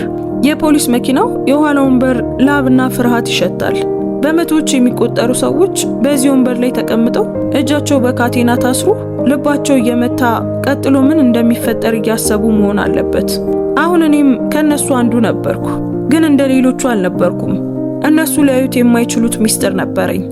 ወደ ፖሊስ ጣቢያው እየሄድን ሳለ በፊተኛው ወንበር ላይ ያሉት ሁለት መኮንኖች በዝግታ እርስ በርሳቸው ያወሩ ነበር።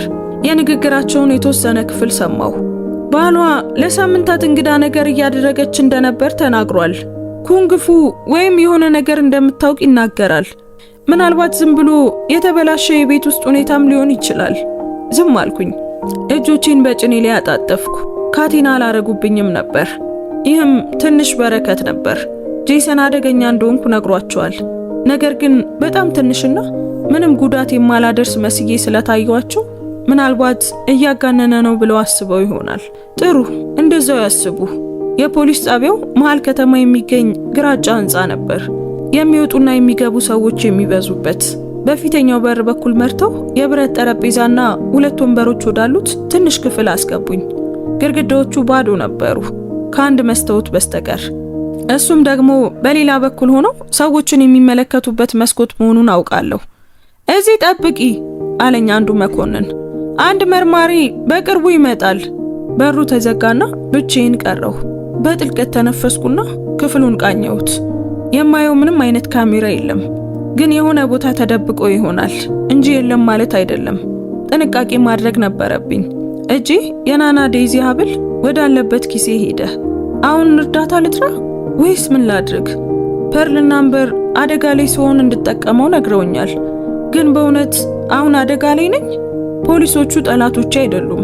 እነሱ ከዋሸ ባለቤቴ የደረሳቸውን ሪፖርት መነሻ አድርገው ስራቸውን እየሰሩ ብቻ ነው። አይ እጠብቃለሁ። ጥያቄዎቻቸውን በትክክል እመልሳለሁ።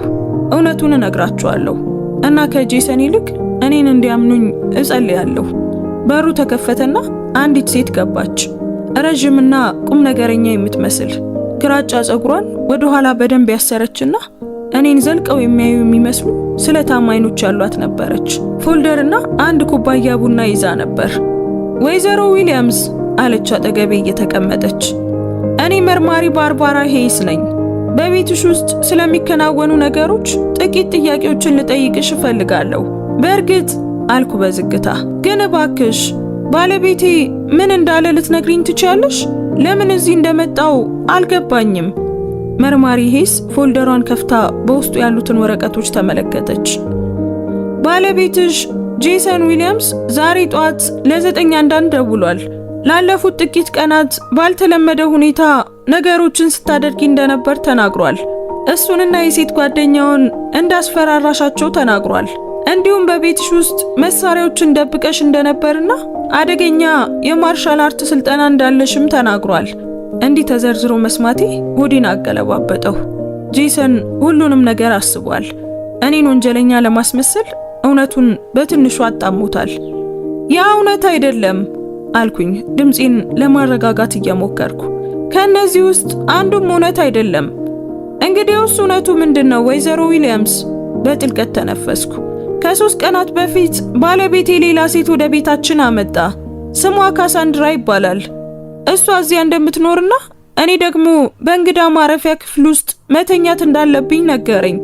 ደንግጬና አዝኜ ነበር፣ ግን ማንንም አላስፈራራሁም። መርማሪ ሄስ በማስታወሻ ደብተሯ ላይ የሆነ ነገር ጻፈች እና ስለ ማርሻል አርት ስልጠናውስ? ባለቤትሽ በጓሮ ውስጥ ልምምድ ስታደርጊ የሚያሳይ የደህንነት ቪዲዮ አሳይቶናል። በጣም አስደናቂ እንቅስቃሴዎች ናቸው ማለት አለብኝ። ስለዚህ ጄሰን ቪዲዮን አሳይቷል ማለት ነው። በእርግጥም አሳይቷል። ወጣት ሳለው አንዳንድ መሰረታዊ እንቅስቃሴዎችን ተምሬያለሁ አልኩኝ በጥንቃቄ። አያቴ ናት ያስተማረችኝ። እንደ ዮጋ ወይም ታይቺ ያለ ዝም ብሎ የትርፍ ጊዜ ማሳለፊያ ነው። እኔ አደገኛ አይደለሁም። ባለቤትሽ ግን በዚህ አይስማማም። በእውነት አንቺን የፈራሽ ይመስላል። በዛ ልስቅ ነበር። ጄሰን እኔን ፈርቶኝ ለ15 ዓመታት እኔ ዋጋ እንደሌለኝና ደካማ እንደሆንኩ እንዲሰማኝ ያደረገው ሰው ግን ፊቴን ቁም ነገረኛ አደረኩ። መርማሪ ሄስ ባለቤቴ ከኔ ለመገላገል እየሞከረ ነው። ቤታችንን፣ ቁጠባችንን፣ ሁሉንም ነገር ይፈልጋል። ሁሉንም ነገር ለመውሰድ ሲል እኔን ወደ አይምሮ ሆስፒታል እንደሚያስገባኝ ራሱ ነግሮኛል። ይህ የእቅዱ አካል ብቻ ነው። መርማሪዋ ለረጅም ጊዜ በትኩረት ተመለከተችኝ። እኔን ማመኗን ወይም አለማመኗን ማወቅ አልቻልኩም። ይህ ከባድ ክስ ነው ወይዘሮ ዊሊያምስ። እውነት ነው። ከካሳንድራ ጋር ስለ ጉዳዩ ሲያወሩ ሰምቻቸዋለሁ። አይምሮዬ ያልተረጋጋ መሆኑን እንደሚያረጋግጥና ተዘግቶብኝ እንድኖር እንደሚያደርገኝ ራሱ ተናግሯል። መርማሪ ሄስ ወንበሯ ላይ ተደግፋ ማሰብ ጀመረች። ለዚህ ማስረጃ አለሽ? የተቀረጸ ድምፅ ወይም ምስክር? ልቤ ሰመጠ። ምንም የለኝም። በጄሰን ቃል ላይ የኔ ቃል ብቻ ነው ያለው እና አሁን ጄሰን ሙሉ በሙሉ ስልጣኑ ነበረው። ማስረጃ የለኝም። ግን እባክሽ እኔን ማመን አለብሽ። እኔ እብድ አይደለሁም፣ አደገኛም አይደለሁም። ባለቤቷ የከዳት ምስኪን ሴት ብቻ ነኝ። መርማሪዋ ምላሽ ከመስጠቷ በፊት በሩ ተንኳኳ። ሌላ መኮንን ጭንቅላቱን አሾልኮ ገባ። መርማሪ ወይዘሮ ዊሊያምስን ለማየት የመጣ ሰው አለ። ጠበቃዋ እንደሆነች ተናግራለች። ጠበቃ? እኔ እኮ ግን ጠበቃ አልነበረኝም። ለመቅጠርም አቅሙ አልነበረኝም። መርማሪ ሄስ ፊቷን አጨፈገገች። አስገባቸው።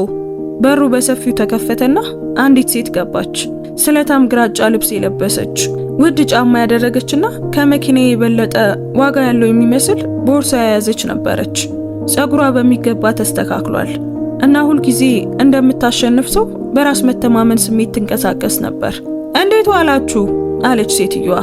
ድምጿ ግልጽና ፕሮፌሽናል ነበር። እኔ ከብሬናን ኤንድ አሶሺየትስ የህግ ቢሮ ጠበቃ ሄዘር ቤኔት ነኝ። ወይዘሮ ዊሊያምስን ወክዬ እሟገታለሁ። በግርምት ተመለከትኳት። ይህችን ሴት በህይወቴ አይቻት አላውቅም። ማን ናት? ማን ላካት? ጠበቃ ቤኔት አጠገቤ ተቀመጠችና ቦርሷን ከፈተች። ቀደም ብዬ የደንበኛዬን ጉዳይ መርምሬያለሁ እና ማለት ያለብኝ መርማሪ ሄስ ይህ በዳዩ የህግ አስከባሪዎችን ለመቆጣጠር የሚሞክርበት የቤት ውስጥ ጥቃት ሁኔታ ይመስላል። መርማሪ ሄስ ቅንድቧን ከፍ አደረገች። እና ይህን እንድትይ ያደረገሽ ምን አገኘሽ? ጠበቃ ቤኔት የሰነዶችን ክምችት አወጣች። ጄሰን ዊሊያምስ ላለፉት 2 ዓመታት ከጋራ ሂሳቦች ውስጥ በስርዓት ገንዘብ ሲያወጣ እንደነበር የሚያሳዩ የፋይናንስ መዝገቦችን አሳየች። በሚስተር ዊሊያምስና በታወቁ የተደራጁ ወንጀሎች መካከል የተደረጉ በደርዘን የሚቆጠሩ የስልክ ጥሪዎችን የሚያሳዩ የስልክ መዝገቦችም አሉኝ እና ሚስተር ዊሊያምስ ደንበኛዬን በአደባባይ በኃይል ሲይዟትና ሲያናውጧት ያዩ 3 ምስክሮችም አሉኝ። እየሰማ ያለሁትን ነገር ማመን አልቻልኩም። ቆይ ይህንን ሁሉ ማስረጃ ከየት አገኘችው? ስለ ጄሰን ሚስጥሮችስ እንዴት አወቀች? መርማሪ ሄስ ወረቀቶቹን ተቀብላ አየቻቸው። ፊቷም ይበልጥ ተጨማደደ። ይህ በአጭር ጊዜ ውስጥ የተሰበሰበ በጣም ብዙ ማስረጃ ነው አለች በጥርጣሬ። ወይዘሮ ዊሊያምስ እዚህ የመጣችው ከ1 ሰዓት በፊት ብቻ ነው። ጠበቃ ቤኔት በቅዝቃዜ ፈገግ አለች። ደንበኛዬ ስለ ሁኔታው ቀድሞ የተጨነቁ ጓደኞች አሏት። ማስረጃ ሲሰበስቡ ቆይቷል። እናም ትክክለኛውን ጊዜ ሲጠብቁ የነበሩ ጓደኞች ናቸው። ጓደኞች ማለቷ ፐርልንና አምበርን ነው። እነሱ ልኳት መሆን አለበት። በተጨማሪም ጠበቃ ቤኔት ቀጠለች። በደንበኛ ቤት ውስጥ የምትኖረው ሴት ካሳንድራ በ3 ግዛቶች በጥቃትና በማጭበርበር እንደምትፈለግ ለማመን የሚያበቃ ምክንያት አለኝ። ምናልባት ንጹህ ደንበኛን ከመጠየቅ ይልቅ እሷን መጠየቅ ይኖርባቸዋል። መርማሪ ሂስ ፎልደሩን ዘጋችና ግንባሯን አሻሸች። ይህ ጉዳይ ካሰበችው በላይ በጣም የተወሳሰበ እየሆነ ነበር።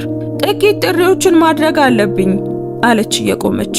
ወይዘሮ ዊሊያምስ ከጠበቃሽ ጋር እዚህ ጠብቂ፣ ይህንን እናስተካክለዋለን። ክፍሉን ለቃ ወጣች እና በመጨረሻ ከሚስጥራዊቷ ጠበቃ ጋር ብቻዬን ቀረው። በእውነት ማነሽ? በሩ እንደተዘጋ በሹክሹክታ ጠየቁ። ጠበቃ ቤኔት ፈገግ አለችና በድንገት ያ ስለታም ፕሮፌሽናል ገጽቷ ወደ ሞቀ ነገር ተለወጠ። ፐርል ናት የላከችኝ። እኔ የድሮ ጓደኛዋ ነኝ። ለዚህ ቀን ስንዘጋጅ ዓመታትን ቆይተናል። ጄሰን ስቶን የቤተ መቅደሱን ተራፊዎች እያደነ መሆኑን ከተረዳችበት ጊዜ ጀምሮ ሁሉንም ነገር ታውቂያለሽ ማለት ነው? በቂ ያውቃለሁ። ፖሊስ እንደወሰደሽ ፐርል ደወለችልኝ። ሁሉንም ነገር ትቼ በቀጥታ ወደዚህ መጣው። የእርካታ እንባ በዓይኖቼ ውስጥ ሞላ። በጣም በጨለመብኝ ሰዓት እንኳን ብቻዬን አልነበርኩም። የናና ዴዚ የድሮ ጓደኛ ትከታተለኝ ነበር። በጣም በፈለግኩበት ጊዜ ደግሞ እርዳታ ላከችልኝ። እሺ አሁን ምን ይሆናል ስል ጠየቅኩ። አሁን እንጠብቃለን። ያመጣሁት ማስረጃ እውነተኛና በጄሰን ላይ ጉዳት የሚያደርስ ነው። ቢያንስ አንቺን ከእስር ቤትና ከማንኛውም የአእምሮ ሆስፒታል ለማስወጣት በቂ መሆን አለበት። ግን በፍጥነት መንቀሳቀስ አለብን። ጄሰን በቀላሉ እጅ አይሰጥም። ትክክል ነበረች። ጄሰን ለዓመታት ይህንን ሲያቅደው ነበር። እናም በጥቂት ሰኮንዶች ብቻ የሚቆም አይደለም። አምበር ከጣቢያው ውጪ እየጠበቀች ነው ስትል ጠበቃ ቤኔት በሹክሹክታ ነገረችኝ። ብላክ ሰርፔንት ሶሳይቲ ከጣቢያው ስትወጪ ሊያግቱሽ እንደሚችሉ እንጠብቃለን። ደሜ በረዶ ሆነ። የቪክቶር ስቶን ልጅ በጠራራ ፀሐይ ረብሻ ከመፍጠር ወደ ኋላ አይልም። በጓሬ የነበሩትን አዳኞች አስታወስኳቸው። እነሱ እኔን እንደ ሲሳይ ያዩኛል። ነገር ግን አዳኞች ራሳቸው እንደ ታዳኝ ሊሆኑ ይችላሉ። ወደ ፐርልና አምበር መድረስ አለብኝ አልኩኝ። ቤኔት ራሷን በመነቅነቅ ተስማማች። እቅዱም እሱ ነው። በኋለኛው በር እንወጣለን። መጥፎ ቡና እየጠጣውና ፍርሃቴን እየተቆጣጠርኩ 2 ሰዓታት አለፉ። ከዚያም መርማሪ ሂስ ተመለሰች። ጠበቃሽ ያመጣችውን መረጃ መርምሬዋለሁ፣ ነፃ ነሽ አለችኝ። ፊቷ ላይ ግራ መጋባት ይታይባታል። ስለ ባልሽ ምርመራ እያደረግን ነው። ለጊዜው ግን ምንም ክስ የለም። ጥንቃቄ አድርጊ ወይዘሮ ዊሊያምስ። ይህ ነገር ገና አላበቃም። ምንም የምታውቀው ነገር የላትም። ወደ ኋለኛው በር ስንቸኩል ልቤ እንደ ከበሮ ይመታ ነበር። ከሰዓት በኋላ ወዳለው ፀሐይ ስንወጣ አንድ ጥቁር መኪና በመተላለፊያው ውስጥ ይጠብቀን ነበር። አምበር ከሹፌሩ ወንበር ዘላ ወረደች። ሊሊ ደህና ነሽ? ደህና ነኝ። ለአያትሽና ለዚች ጠበቃ ምስጋና ይግባቸው። ግቢ አለች አምበር በቁጭት። የጄሰን ሰዎች አካባቢውን እያሰሱ ነው። መውጣትሽን አውቀዋል። ቤኔትን አቅፌት ወደ መኪናው ዘልዬ ገባሁ። አምበር ፍጥነቱን ጨመረች። የመኪናው ጎማ ድምፅ አስተጋባ። በጎን መስታወት በኩል 2 ኤስዩቪ መኪናዎች ሲከተሉን አየሁ። ተከታዮች አሉን አልኳት። አውቃለሁ፣ እየተከታተልኳቸው ነው ስትል አምበር እየተሽሎኮለከች መለሰች። ቢያንስ 6 የጄሰን ምርጥ ተዋጊዎች ናቸው። ልናመልጣቸው እንችላለን? የአምበር መንጋጋ ጠነከረ። አሁን እናየዋለን። በአትላንታ ጎዳናዎች ላይ የተደረገው ማሳደድ ልክ እንደ ፊልም ነበር። አምበር የመኪና ማቆሚያ ቦታዎችንና ጠባብ መተላለፊያዎችን እየቆረጠች እንደ እብድ ትነዳ ነበር። ኤስዩቪ መኪኖቹ ሳይርቁ ተከተሉን። ተስፋ አይቆርጡም አልኩኝ የመኪናውን በር አጥብቄ እያያዝኩ። ፈጽሞ ተስፋ አይቆርጡም። ፍጥነታችን ከ160 ኪሎ ሜትር በላይ የሆነ ወደ አውራ ጎዳናው ወጣን። ወደፊት መጋዘኖች ያሉበት የኢንዱስትሪ ቀጠና አለ አምበር ተናገረች። ቆይ ካላመለጥናቸውስ? አምበር በፈገግታ ተመለከተችኝ። ያኔ መሮጡን አቁመን መዋጋት እንጀምራለን። መውጫውን በከፍተኛ ፍጥነት ታጠፍን። አንደኛው መኪና ሲያቅተው ሌላኛው ግን ከኋላችን አልጠፋም። አምበር ከአንድ ትልቅ ህንጻ ጀርባ ብሬኩን ረገጠች። ውረጂ! 4 ጥቁር የለበሱ ሰዎች ከመኪናው ወረዱ። መሪያቸው በጓሮ የነበረው ሰው ፈገግ አለ። ሊሊ የምታመልጭበት ቦታ የለም። በሰላም እጅሽን ስጪ። አምበር ከፊቴ ቆመች። የትም አትሄድም። ኦ የዊሊያምስ ልጅ፣ 2 የታይገር ክሬን ማስተሮች ለጌታችን። ጌታችሁ ከሎሌዎች ጀርባ የሚደበቅ ፈሪ ነው። አምበር መለሰችለት። የመሪው ፈገግታ ጠፋ። ምልክት ሰጠ። ሰዎቹም ከበቡን። ፐርል ነገረችሽን ታስታውሻለሽ? አምበር በሹክሹክታ አለችኝ። ታይገር ክሬን 2 ማስተሮች በአንድነት ሲሰሩ ነው ውጤታማ የሚሆነው። እኔን ተከተይኝ። ስልጠናሽን እመኚው። አጠቁን። ሁሉም ነገር የዘገየ መሰለኝ። እያንዳንዱ እንቅስቃሴ ገና ከመደረጉ በፊት አያው ነበር። አምበር ወደ ግራ ስትዞር እኔ ወደ ቀኝ ዞርኩ። እጆቻችንን ወደ ክሬን አቋም አነሳን። የመጀመሪያውን ጥቃት መለስኩ። የሰውየውን ኃይል ተቋቁሜ በእጄ መዳፍ መታውትና ወደ መሬት ዘረርኩት።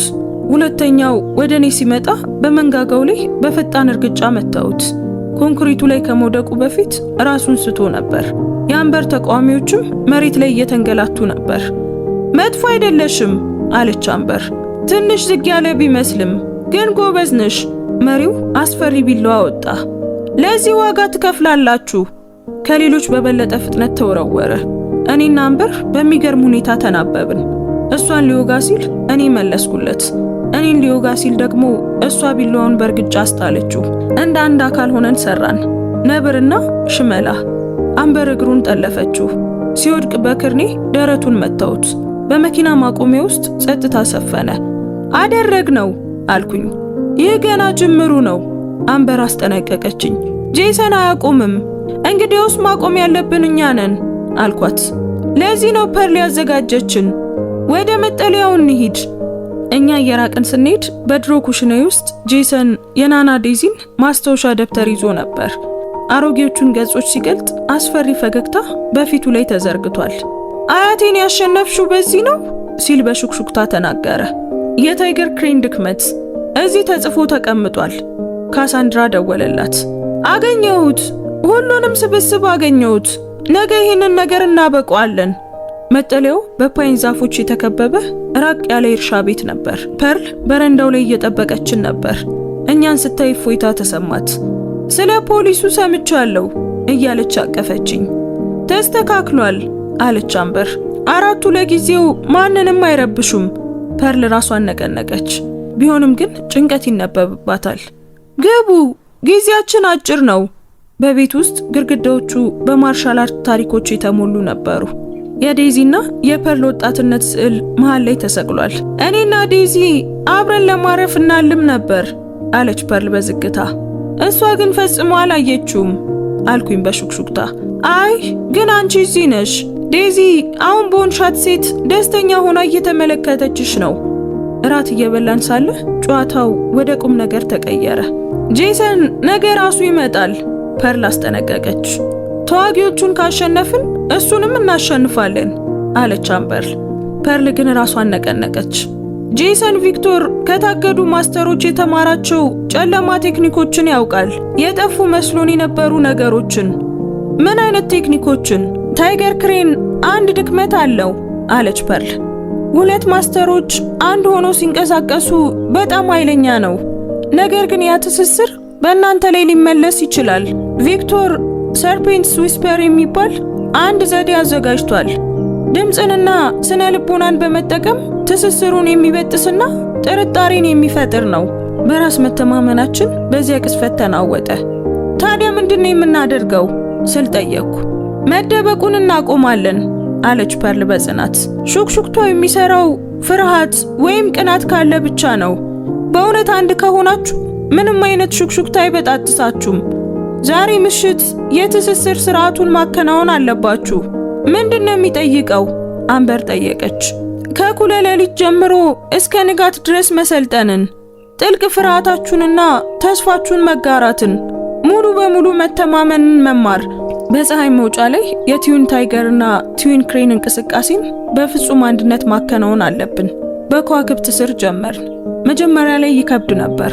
በኋላ ላይ ግን ስልቱን አገኘነው። ስለ አያትሽ ንገሪኝ አለች አምበር። በጣም ደግ ሰው ነበረች በፈገግታ መለስኩላት። እና በጣም ጠንካራ፣ እስከ መጨረሻ ድረስ ሰላማዊ ነበረች። አምበር በቺካጎና በፐርል እንዴት እንዳደገች ነገረችኝ። አያቴ አጋሬን ስመለከት እንደማውቃት ትነግረኝ ነበር። በጓሮሽ ውስጥ ባየሁሽ ጊዜ አወቅኩ። አሁን ደግሞ እስኪ ፍርሃቶችሽን ንገሪኝ አለች አምበር። ሕይወቴን በከንቱ ያባከንኩት ይመስለኛል አልኳት። 15 ዓመታትን ፈጽሞ ከማይወደኝ ሰው ጋር መሆን የነበረብኝን ለመሆን ጊዜው ያለፈ ቢሆንስ? እያንዳንዱ የፀሐይ መውጫ አዲስ ጅምር ነው ሊሊ አለች አምበር። እኔ ደግሞ አያቴ በከፈለችው መስዋዕትነት እንዳላሳፍራት እፈራለሁ። እጇን ያዝኩ። አናሳፍርም። ከእንግዲህ ብቻችንን አይደለንም። ንጋት ሲቃረብ ልክ እንደ አንድ አካል ተንቀሳቀስን። ፐርል በበረንዳው ላይ ሆና ትመለከተን ነበር። ሰዓቱ ደርሷል። የትዊን ታይገር ትዊን ክሬን ስልት። እርስ በርሳችን ተያየን። ከዚያም ወደ አድማሱ ዞርን። ስንንቀሳቀስ ከአካላዊ እንቅስቃሴ በላይ የሆነ ነገር ተሰማኝ። ነፍሳችን ተሳሰረ። ላባችን ይንጠባጠባል። እኛ ግን አልተንቀጠቀጥንም። የመጨረሻው አቋም አለች ፐርል። ትዊን ታይገርስ፣ ትዊን ክሬንስ፣ ዋን ሀርት፣ ሁለቱ ነብሮች፣ ሁለቱ ሽመላዎች፣ አንድ ልብ። በወርቃማው ብርሃን ውስጥ አቋማችንን ጠበቅን። ፐርል እያለቀሰች ነበር። ትስስሩ ተጠናቋል። የአምበር መገኘት እንደማይጠፋ ነበልባል ይሰማኝ ነበር። እየመጡ ነው አለች አምበር። የመኪኖቹን ድምፅ እኔም ሰማሁ። እኔ እቀበላቸዋለሁ አለች ፐርል። እኔ ግን ራሴን ነቀነቅኩ። አብረን እንጋፈጣቸዋለን። የመኪኖቹ ሰልፍ ደረሰ። ጄሰን ውድ ልብስ ለብሶ ወረደ። ካሳንድራም ከጎኑ ነበረች። 20 ተዋጊዎችም ከኋላቸው ነበሩ። ቤተሰቡ በሙሉ እዚህ ተገኝቷል አለ ጄሰን እያሾፈ። ውድና የዋህ ሚስቴ፣ ከእንግዲህ ሚስት አይደለሁም አልኩኝ በቅዝቃዜ። ጄሰን ሳቀ። ይገርማል፣ አሁንም ትኩስ ነሽ። ያንቺን ወኔ ሁልጊዜ አደንቃለሁ ሊሊ። እንደምወድሽ አስመስዬ በነበረበት ጊዜም ቢሆን። ንግግሩን ተወው አምበር ተናገረች። ለምን እዚህ እንደመጣ እናውቃለን። ምን እንደምትፈልግም እናውቃለን። የጄሰን ፈገግታ ጠፋ። እንግዲያውስ ይህ እንዴት እንደሚጠናቀቅ ታውቃላችሁ ማለት ነው። የታይገር ክሬን ሚስጥሮችን አስረክቡና ምናልባት በህይወት እንድትኖሩ ፈቅድላችኋለሁ። እምቢ ካላችሁ ከጀርባው ላለው ሰራዊት ምልክት ሰጠ። ፐርል ምርኩዟን ተጭና ወደፊት መጣች። አያት ከ40 ዓመታት በፊት ተመሳሳይ ጥያቄን አቅርቦ ነበር። ጄሰን ስቶን፣ እኔና ዴዚ ያኔ እምቢ አልን። አሁንም እምቢ እንላለን። የታይገር ክሬን ስልት ለብላክ ሰርፔንት ሶሳይቲ ፈጽሞ አይሆንም። አያቴ ደካማ ነበር። ጄሰን ጮኸ። እናንተ እንድታመልጡ ፈቅዷል። እኔ ግን ያንን ስህተት አልደግመውም። ከጃኬቱ ኪስ አንድ ነገር አወጣ። የናና ዴዚ ማስታወሻ ደብተር ነበር። ከዚች ትንሽ መጽሐፍ ብዙ ተምሬያለሁ። ቴክኒኮቹንና ከሁሉም በላይ ደግሞ ድክመቱን አውቄያለሁ። ማስታወሻ ደብተሩን ገልጦ በከፍተኛ ድምፅ ማንበብ ጀመረ። የእባቡ ሹክሹክታ በታይገር ክሬን አጋሮች መካከል ያለውን ትስስር ለመስበር የተነደፈ ዘዴ። ትስስሩ ከተበጠሰ በኋላ ማስተሮቹ ተራ ተዋጊዎች ይሆናሉ፣ እናም በቀላሉ ይሸነፋሉ። ጄሰን መጽሐፉን ዘጋና በድል አድራጊነት ፈገግ አለ። ያቺ ውድ ዴዚ ሁሉንም ነገር እዚህ ላይ ጽፋለች ሊሊ። አንቺን እንዴት ማጥፋት እንደሚቻልም ጭምር ጽፋለች። ነገር ግን ምንም አይነት ፍርሃት አልተሰማኝም። ከጎኔ የአምበር ጽኑ መገኘት ይሰማኝ ነበር። ትስስራችን በኃይል ይንቀጠቀጥ ነበር። ናና ዴዚ ስለ ድክመቱ ጽፋለች። አዎን፣ ነገር ግን ጄሰን አንድ ትልቅ ነገር ዘንግቷል።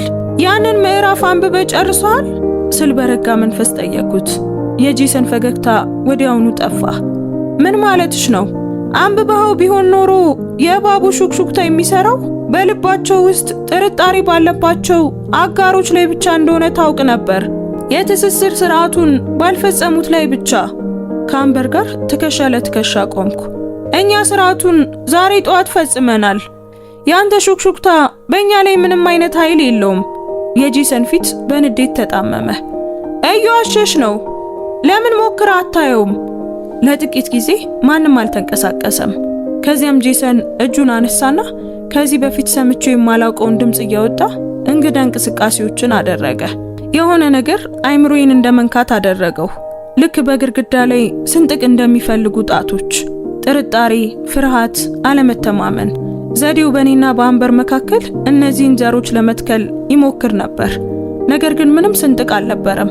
ትስስራችን ጽኑና የማይበጠስ ነበር። አልሰራም አለች ካሳንድራ። አይኖቿ ፈጠጡ። የጄሰን ፊት ገረጣ። ይህ ዘዴ ከሽፎ አያውቅም። ለሁሉም ነገር መጀመሪያ አለው አለች አምበር። አሁን ደግሞ ተራውኛ ነው። አንድ ላይ ተንቀሳቀስን። ወደ ጠላት መሮጥ ሳይሆን በተረጋጋና በራስ መተማመን መራመድ ጀመርን። ብላክ ሰርፔንት ተዋጊዎች በጭንቀት ተንቀሳቀሱ። በመጋዘን ውስጥ በጓደኞቻቸው ላይ ያደረግነውን አይተዋል። አጥቋቸው ሲል ጄሰን ጮኸ። ሁላችሁም አሁን አጥቁ። ተዋጊዎቹ በሁሉም አቅጣጫ ተወረወሩብን። 20 ላይ የማይመች ሁኔታ። እኛ ግን ምንም አልፈራንም። እኔና አምበር የመንቀሳቀስ ማዕበል ሆንን። ሰውነታችን በፍጹም ስምምነት ይንቀሳቀስ ነበር። እሷ ወደ ላይ ስትመታ እኔ ወደ ታች መታ ነበር። እሷ ስትከላከል እኔ አጠቃ ነበር። እንደ ውሃ እንደ ነፋስ እርስ በርስ እንፈስ ነበር። ተዋጊዎቹ ሊነኩን ሳይችሉ ግራና ቀኝ ወደቁ። ባንዴ በሁሉም ቦታ ነበርን። በሁለት የተሳሰሩ ማስተሮች የሚከናወነው የታይገር ክሬን ስልት ናና ዴዚ ቃል የገባችውን ያህል ነበር። የማይቆም የማይሸነፍ እና ውብ። በጥቂት ደቂቃዎች ውስጥ ተዋጊዎቹ መሬት ላይ ተዘረሩ። ጄሰን እና ካሳንድራ ብቻ በፍርሃት ቆመው ቀሩ።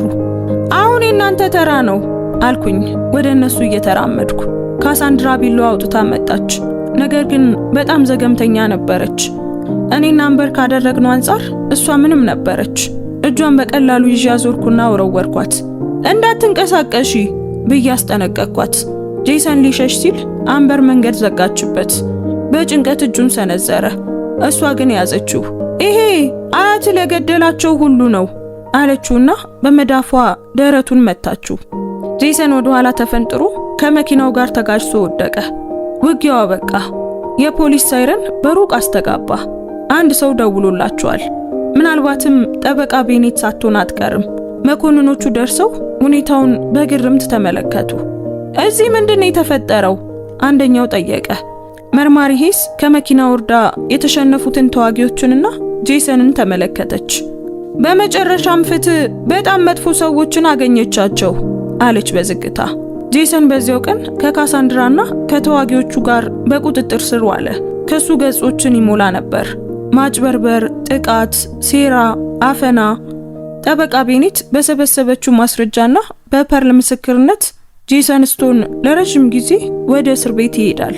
ፖሊስ መኪና ውስጥ ሲጭኑ ታየሁት። በመስኮት በኩል በንዴት አየኝ። አላበቃም ሲል በከንፈሩ ላይ ያነበብኩት። እኔ ግን እንዳበቃ አውቃለሁ። ብላክ ሰርፔንት ሶሳይቲ አሁን አብቅቶለታል። ጄሰን ከእንግዲህ ኃይል የለውም። እኔም በመጨረሻ ነፃ ወጥቻለሁ። በዚያ ምሽት ፀሐይ ስትጠልቅ ፐርል፣ አምበርና እኔ በበረንዳው ላይ ተቀመጥን። ቁስሎቻችንን ታክመን ምግብ በላን። ሰማዩ ወደ ብርቱካናማና ሮዝ ሲቀየር ተመለከትን። አሁን ምን ይሆናል ስል ጠየቅኩ። ፐርል በሰላም ፈገግ አለች። አሁን በሰላም እንኖራለን። እኔና ዴዚ ሁሉ ጊዜም ትምህርት ቤት ለመክፈትና ለብቁ ተማሪዎች ታይገር ክሬን ስልትን ለማስተማር እናልም ነበር። ምናልባት አሁን ያ ህልም እውን ሊሆን ይችላል። ትምህርት ቤት። ያንን ሐሳብ ወደድኩት። ስላለፍኩባቸው ነገሮች ሁሉ አሰብኩ። የመደበቅ ዓመታት፣ የክህደት ህመም እና እውነተኛ ማንነቴን የማግኘት ደስታ። አንድ አስፈላጊ ነገር ተረዳው። ናና ዴዚ ትልቁ ጥንካሬ የሚመጣው ከንጹህ ልብ ነው ትለኝ ነበር። አሁን ምን ማለቷ እንደሆነ ይገባኝ ይመስለኛል። ጉዳዩ በኃይል መምታት ወይም በፍጥነት መርገጥ አይደለም። ስለ ፍቅር ነው፣ ስለ ትስስር ነው። ሌሎች የራሳቸውን ጥንካሬ እንዲያገኙ መርዳት ነው። ፐርል እጄን ጨመቅ አደረገችው። ዴዚ አንቺን በመምረጧ አልተሳሳተችም። ትንሽዬ አበባ። የእሷ ጥበብ አለሽ። ከዋክብት ሰማዩን ሲሞሉት በዝምታ ተቀመጥን። አሮጌው ህይወቴ ጠፍቷል። ጄሰን፣ ቤቱ፣ ደካማ የተባልኩባቸው ዓመታት፣ ያ ሁሉ አሁን አልፏል። አሁን ግን አዲስ ነገር እዚህ እየተጀመረ ነው። በዓላማ፣ በቤተሰብና ከትውልድ ትውልድ በዘለቀው ጥበብ የተሞላ ህይወት። እኔ ሊሊ ነኝ፣ የዴዚ ሚለር ተማሪ፣ የታይገር ክሬን ስልት ማስተር። ታላቅ ክፉ ነገርን ገጥሜ አሸንፌያለሁ። አሁን ስጦታዬን ለዓለም ለማካፈል ዝግጁ ነኝ። ምክንያቱም ናና ዴዚ የምትፈልገው ይሄንን ነው። ለዚህ ነው ያሰለጠነችኝ። ለመዋጋት ሳይሆን ለመጠበቅ፣ ለመደበቅ ሳይሆን ሌሎችን ለማነቃቃት፣ ደካማ ለመሆን ሳይሆን ሌሎች ጥንካሬያቸውን እንዲያገኙ ለመርዳት። ነብሩ በመጨረሻም ነቅቷል እና አሁን ቤቷ ናት። ከ6 ወራት በኋላ በዝቅተኛው የአትላንታ ክፍል የሞርኒንግ ስታር ስኩል ኦፍ ማርሻል አርትስ በታላቅ ህንጻ ውስጥ ተከፈተ። ተማሪዎች ከሁሉም ቦታ ይመጡ ነበር። ፐርል ጠቢቧ አዛውንት፣ አምበር ብርቷ ተዋጊ እና እኔ ደካማ የተባልኩት ሴት። በሚከፈትበት ቀን ህፃናትና አዋቂዎች በፀሐይ ብርሃን ስር ሲለማመዱ ስመለከት በትከሻዬ ላይ ልክ እንደ የዋህ እጅ ያለ ሙቀት ተሰማኝ። ወደ ሰማይ ቀና ብዬ ፈገግ አልኩኝ። አመሰግናለሁ ናና ዴዚ ስል በሹክሹክታ ተናገርኩ። ለሁሉም ነገር። እናም በዚህ ዓለምና በሚቀጥለው ዓለም መካከል የሆነ ቦታ እሷ ፈገግ እያለች እንደሆነ አውቃለሁ። ውድ ቤተሰቦቻችን የዛሬው ታሪካችን ይህንን ይመስል ነበር። ታሪኩን እንዴት አገኛችሁት? ምንስ ተማራችሁበት? እስኪ በዚህ ታሪክ ውስጥ የእናንተ ጀግናስ ማን ነው? ናና ዴዚ፣ ፐርል፣ አምበር ወይስ ሊሊ? ጀግናችሁን ኮሜንት ላይ ጻፉልን። እዚህ ድረስ ከሰማችሁትና ከጨረሳችሁት ደግሞ ጨርሻለሁ እያላችሁ ጻፉልን። አንዲት የደግነት ተግባር የሰውን ህይወት ትቀይራለች ብላችሁ የምታምኑ ከሆነ ላይክ እና ሼር በማድረግ ሌሎች ብዙ ሰዎች እንዲሰሙትና እንዲማሩበት አድርጉ። እንደዚህ አይነት አስደናቂ ታሪኮችን መስማት የምትወዱ ከሆነ ደግሞ ሰብስክራይብ በማድረግ ቤተሰባችንን ተቀላቀሉ። በየቀኑ የምንለቃቸው ታሪኮች እንዳያመልጧችሁ የደውል ምልክቱን ተጫኑ። እናመሰግናለን። እንወዳችኋለን። ቸር ቆዩን።